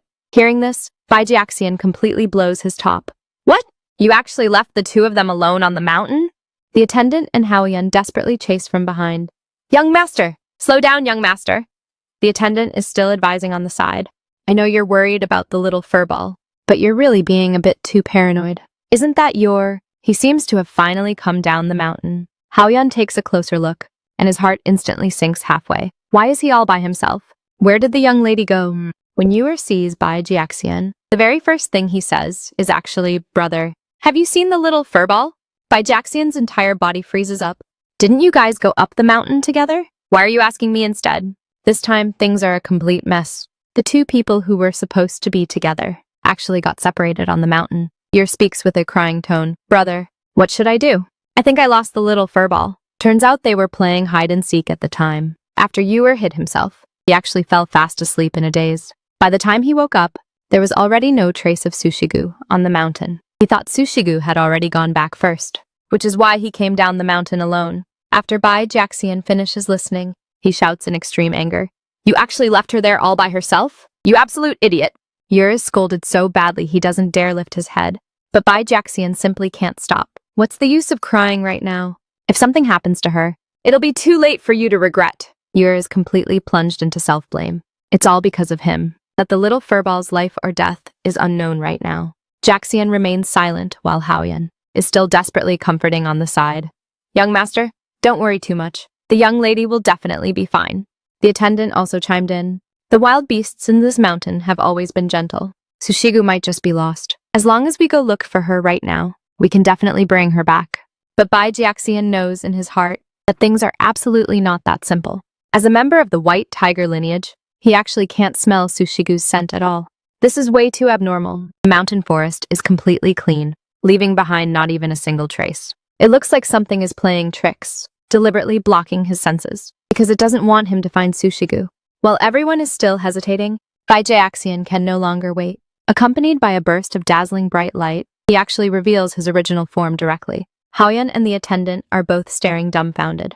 Young master, what are you trying to do? The massive white tiger orders in a low voice. The sky is already dark, so I will walk the remaining path alone. You guys return to the palace right now. Before everyone can even react, he has already leaped into the darkness. It seems that in order to find Sushigu, Baijiaxian is truly going all out this time. Sushigu is hiding under a big tree, all by herself, still holding on to the last shred of hope in her heart. She remembers Yor once said that a tiger's nose is extremely sharp, and no matter how far away, they can follow the scent to find you. But the sky is getting darker and darker, and it's getting colder and colder in the mountain. Sushigu is sneezing nonstop from the cold. She begins to feel that this mountain is simply too big, and Yor might not be able to find this place at all. Right at this moment, she suddenly notices the sachet dropped beside her. That is the treasure Shiyu gave her, but now it has actually cracked open from the fall. Sushigu is instantly stunned. No wonder his brother and the others haven't come at all this time. Turns out there was a problem with this sachet. This time trouble is huge. Without the guidance of the sachet, is she really going to be trapped to death in this desolate mountain? Just when Sushigu is at her most helpless, looking at the little black tiger beside her, shivering all over from the cold, Sushigu quickly pulls it into her embrace. You feel cold too, right? Don't be scared, I'll hold you. Let's keep warm together. The little guy was originally quite enjoying this warmth, but before Sushigu can even catch her breath, it seems to have suddenly detected something. It suddenly jumped out of her embrace. And before Sushigu can even react to what's happening, the little black tiger is already staring dead on into the depths of the forest. When it rains, it pours. It actually starts raining in the forest at this exact moment. Sushigu has nowhere to hide and can only watch helplessly as the raindrops fall. Just when she is at her most worried, the little black tiger that ran away just now turns back around, struggling to carry a massive leaf in its mouth. Sushigu is completely dazed. Could this little guy have run off specifically to find an umbrella for her? Watching the little black tiger cover her head with the leaf, the heavy rock in Sushigu's heart is finally lifted just a little bit.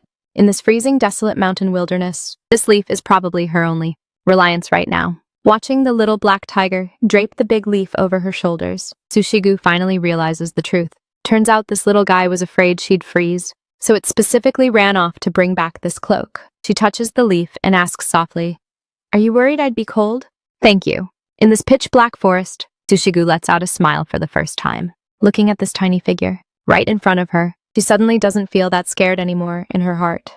Fortunately, I still have you to keep me company. Otherwise, if I were all alone, I really wouldn't know what to do. These heavy footsteps pound one by one, practically stepping directly on one's heartstrings. Sushigu hides behind the big tree, her heart beating like a drum nonstop. Could it be that the same kind of beast from earlier has chased her here again? Before she can even see the other party's shadow clearly, cracks are actually shaken into the ground. This monster's strength is probably even more terrifying than imagined. Right at this critical juncture, the gentle little black tiger suddenly changes its face. It fiercely leaps in front of Sushigu and lets out an earth-shaking roar toward the darkness. These footsteps don't sound right to the listener. They are light, brisk, and rhythmic. It doesn't sound like it's made by a wild beast at all. Sushigu's heart skips a beat. These are clearly human footsteps. Could it be that the people from the White Tiger Palace found out she was missing and rushed over here specifically to save her? Just as she is preparing to call for help, a thought suddenly flashes through her mind. What if the ones coming aren't rescuers? Speak of the devil, the person emerging from the darkness turns out to be a masked, sword-wielding man. This time she is completely done for. The long sword in the opponent's hand is already unsheathed. In this desolate wilderness, who could possibly save her? At the exact moment the long sword comes coming down, Sushigu closes her eyes in despair, with only one thought in her mind. I don't want to die yet. But the expected pain doesn't arrive. Instead, an urgent and familiar call rings in her ears. This voice is practically like a life-saving straw falling from the heavens. Sushigu snaps her eyes open, and before she can even react, a figure has already rushed to her front, protecting her whole body firmly in his embrace. Without a second thought, Sushigu looks up blankly, staring at this familiar figure in front of her. Second young master? Baijiaxian just tightly holds Sushigu like this. Although he usually looks so cold and aloof, at this very moment, Sushigu can feel the unease inside his heart. At a time like this, Sushigu has absolutely no idea what to do. Baijiaxian apologizes in a low voice. I'm sorry. Disappearing so suddenly just now. It must have scared you half to death, right? He clearly hasn't recovered himself yet, but is busy comforting Sushigu first. Jaxian suddenly loses control of his emotions. He tightly grabs Sushigu's hand, his palm so icy cold it makes one's heart ache. He says, full of self-blame, I was really worried about you. Just thinking about you getting lost in the mountain alone, while I was like an idiot unable to find you. I was driven almost crazy. Jaxian lowers his head and keeps apologizing. I'm sorry. It's because I arrived too late. Without another word, Jaxian straight up carries Sushigu on his back. In this pitch-black forest, he takes every single step completely steady. Sushigu mumbles in a low voice, young master, I'm really fine. But Jaxian says with a firm tone, it's so dark outside. What if you fall down? Leaning against Jaxian's broad back, Sushigu only feels a warm current in her heart, feeling incredibly safe. Sushigu suddenly remembers someone. This secure feeling is practically identical to Lord Xian's. As Jaxian walks, he explains, I'm sorry for being late. Just now, to break open that strange barrier, it indeed took quite a lot of effort. Right at this moment, he suddenly stops walking, staring at the little tiger by his feet and asking, so you, little guy, have been following us this whole time since just now? Jaxian stares at the little tiger by his feet, his mind filled with suspicion. Could that troublesome barrier from earlier have been created by this little guy? Seeing this, Sushigu quickly waves her hands to explain, young master, it's really not a bad guy. If it hadn't saved me just now, I would have been carried away by wild beasts. Jaxian narrows his eyes. Are you saying the wild beasts of Tiger Spirit Mountain attacked you? Sushigu nods and begins to recount that thrilling experience just now. Sushigu is lying on Jaxian's back, her heart beating like a drum, thinking that since she didn't listen and ran around, the young master is definitely going to be furious this time. But the very first sentence out of Jaxian's mouth is actually asking her if she got hurt anywhere, or if she got bitten by wild beasts. Sushigu is stunned for a moment, then quickly explains, thanks to Miss Shu's treasure, I managed to escape safely. After Jaxian finishes listening, he only gently comforts her. You must have been scared half to death just now, right? Lying on Jaxian's back, Sushigu suddenly notices several torn spots on his clothes. Could he have gotten hurt just to find her? Jaxian doesn't notice her thoughts, and instead takes the initiative to bring up what happened yesterday. Right at this moment, he notices that little blue tiger is still following behind. Since Sushigu said it has no malicious intent, Jaxian doesn't bother to drive it away anymore, and just lets this little guy follow along for now. Jaxian suddenly enters nagging mode, desperately explaining that he never ever thought about throwing away that amulet, and even found a companion for the original little stone. Sushigu listens, completely dazed, and asks in a low voice, so you've kept it this whole time? The moment these words come out, Jaxian instantly panics, coherently explaining how ignorant he was back then, for fear that Sushigu would keep misunderstanding. But as he speaks, he suddenly stops and says in a low voice, I'm sorry, admitting that all those words just now were just making excuses. As Jaxian walks, he reflects on himself, saying he shouldn't have been so cold before, and shouldn't have said those hurtful words. He even asks Sushigu very cautiously if she can forgive him in the future. Sushigu smiles after listening, saying she was indeed a bit sad yesterday, but she is completely not angry anymore now.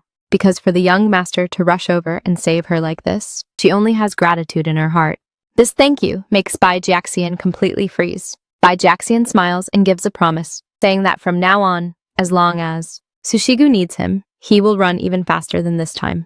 Just when they are about to reach the front door, he suddenly stops walking and asks Sushigu tentatively if she could stop calling him young master from now on and change to calling him brother. But before Sushigu can answer, they have already returned to the residence. Looking at the gate in front of him, Jaxian calls out in a deep voice, Father. Xian is extremely satisfied with Jaxian's performance, praising him for guarding the home so well while he was away. Looking at Sushigu on Jaxian's back, Xian reaches out, wanting to take the child over, so that Jaxian could get some rest. Right at this moment, Sushigu, who is fast asleep, mumbles half awake, Jaxian. Brother. Hearing this form of address, Jaxian directly rejects his father's help. He wants to personally carry Sushigu back to her room. Seeing Jaxian insist on personally taking care of Sushigu, Xian lets out a relieved smile. It seems that during the time he was away, the relationship between these two kids has grown a lot closer. But before he can stay happy for too long, his gaze is suddenly attracted by a figure in the corner, and the smile on his face instantly vanishes. Why is that person here? Taking advantage of the fact that no one is paying attention, the little black tiger is quietly slipping away. But it doesn't know that a pair of eyes is staring dead on at it. Hiding behind the door, Shiyu is completely filled with doubts. This little guy isn't a tiger at all. So what exactly is its origin? Originally, Xiu thought, the other competitors posed no threat at all, and she would definitely be able to control the West Wing.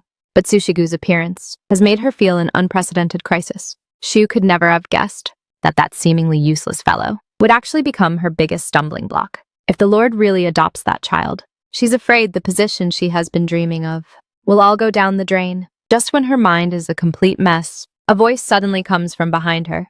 It seems things didn't go as you wished, Xiu. The masked man Xiu sees turns out to be the mastermind behind this entire thing. The other party's single sentence sends chills down her spine. Turns out those fierce beasts wouldn't actively harm humans at all. She was so scared she quickly shuts the door tight and questions the opponent in a fit of rage. They clearly agreed that relying on that sachet would get rid of the thorn in her side. But as a result, the situation is completely out of control now. But the masked man acts abnormally calm, only saying a single line. It seems an unexpected variable has appeared. Xiu is now as anxious as an ant on a hot pan. She's watching helplessly as the people of the White Tiger Palace are all revolving around that child. If the other party really gets adopted, then she is completely out of the game for the rest of her life. But the masked man tells her with a calm face that there's absolutely no need to worry, because that kind of thing will definitely never happen. Right after that, the other party throws out a bait. I happen to know that child's weakness. Hearing this single sentence, Xiu's originally hopeless mind suddenly stirs up with life again.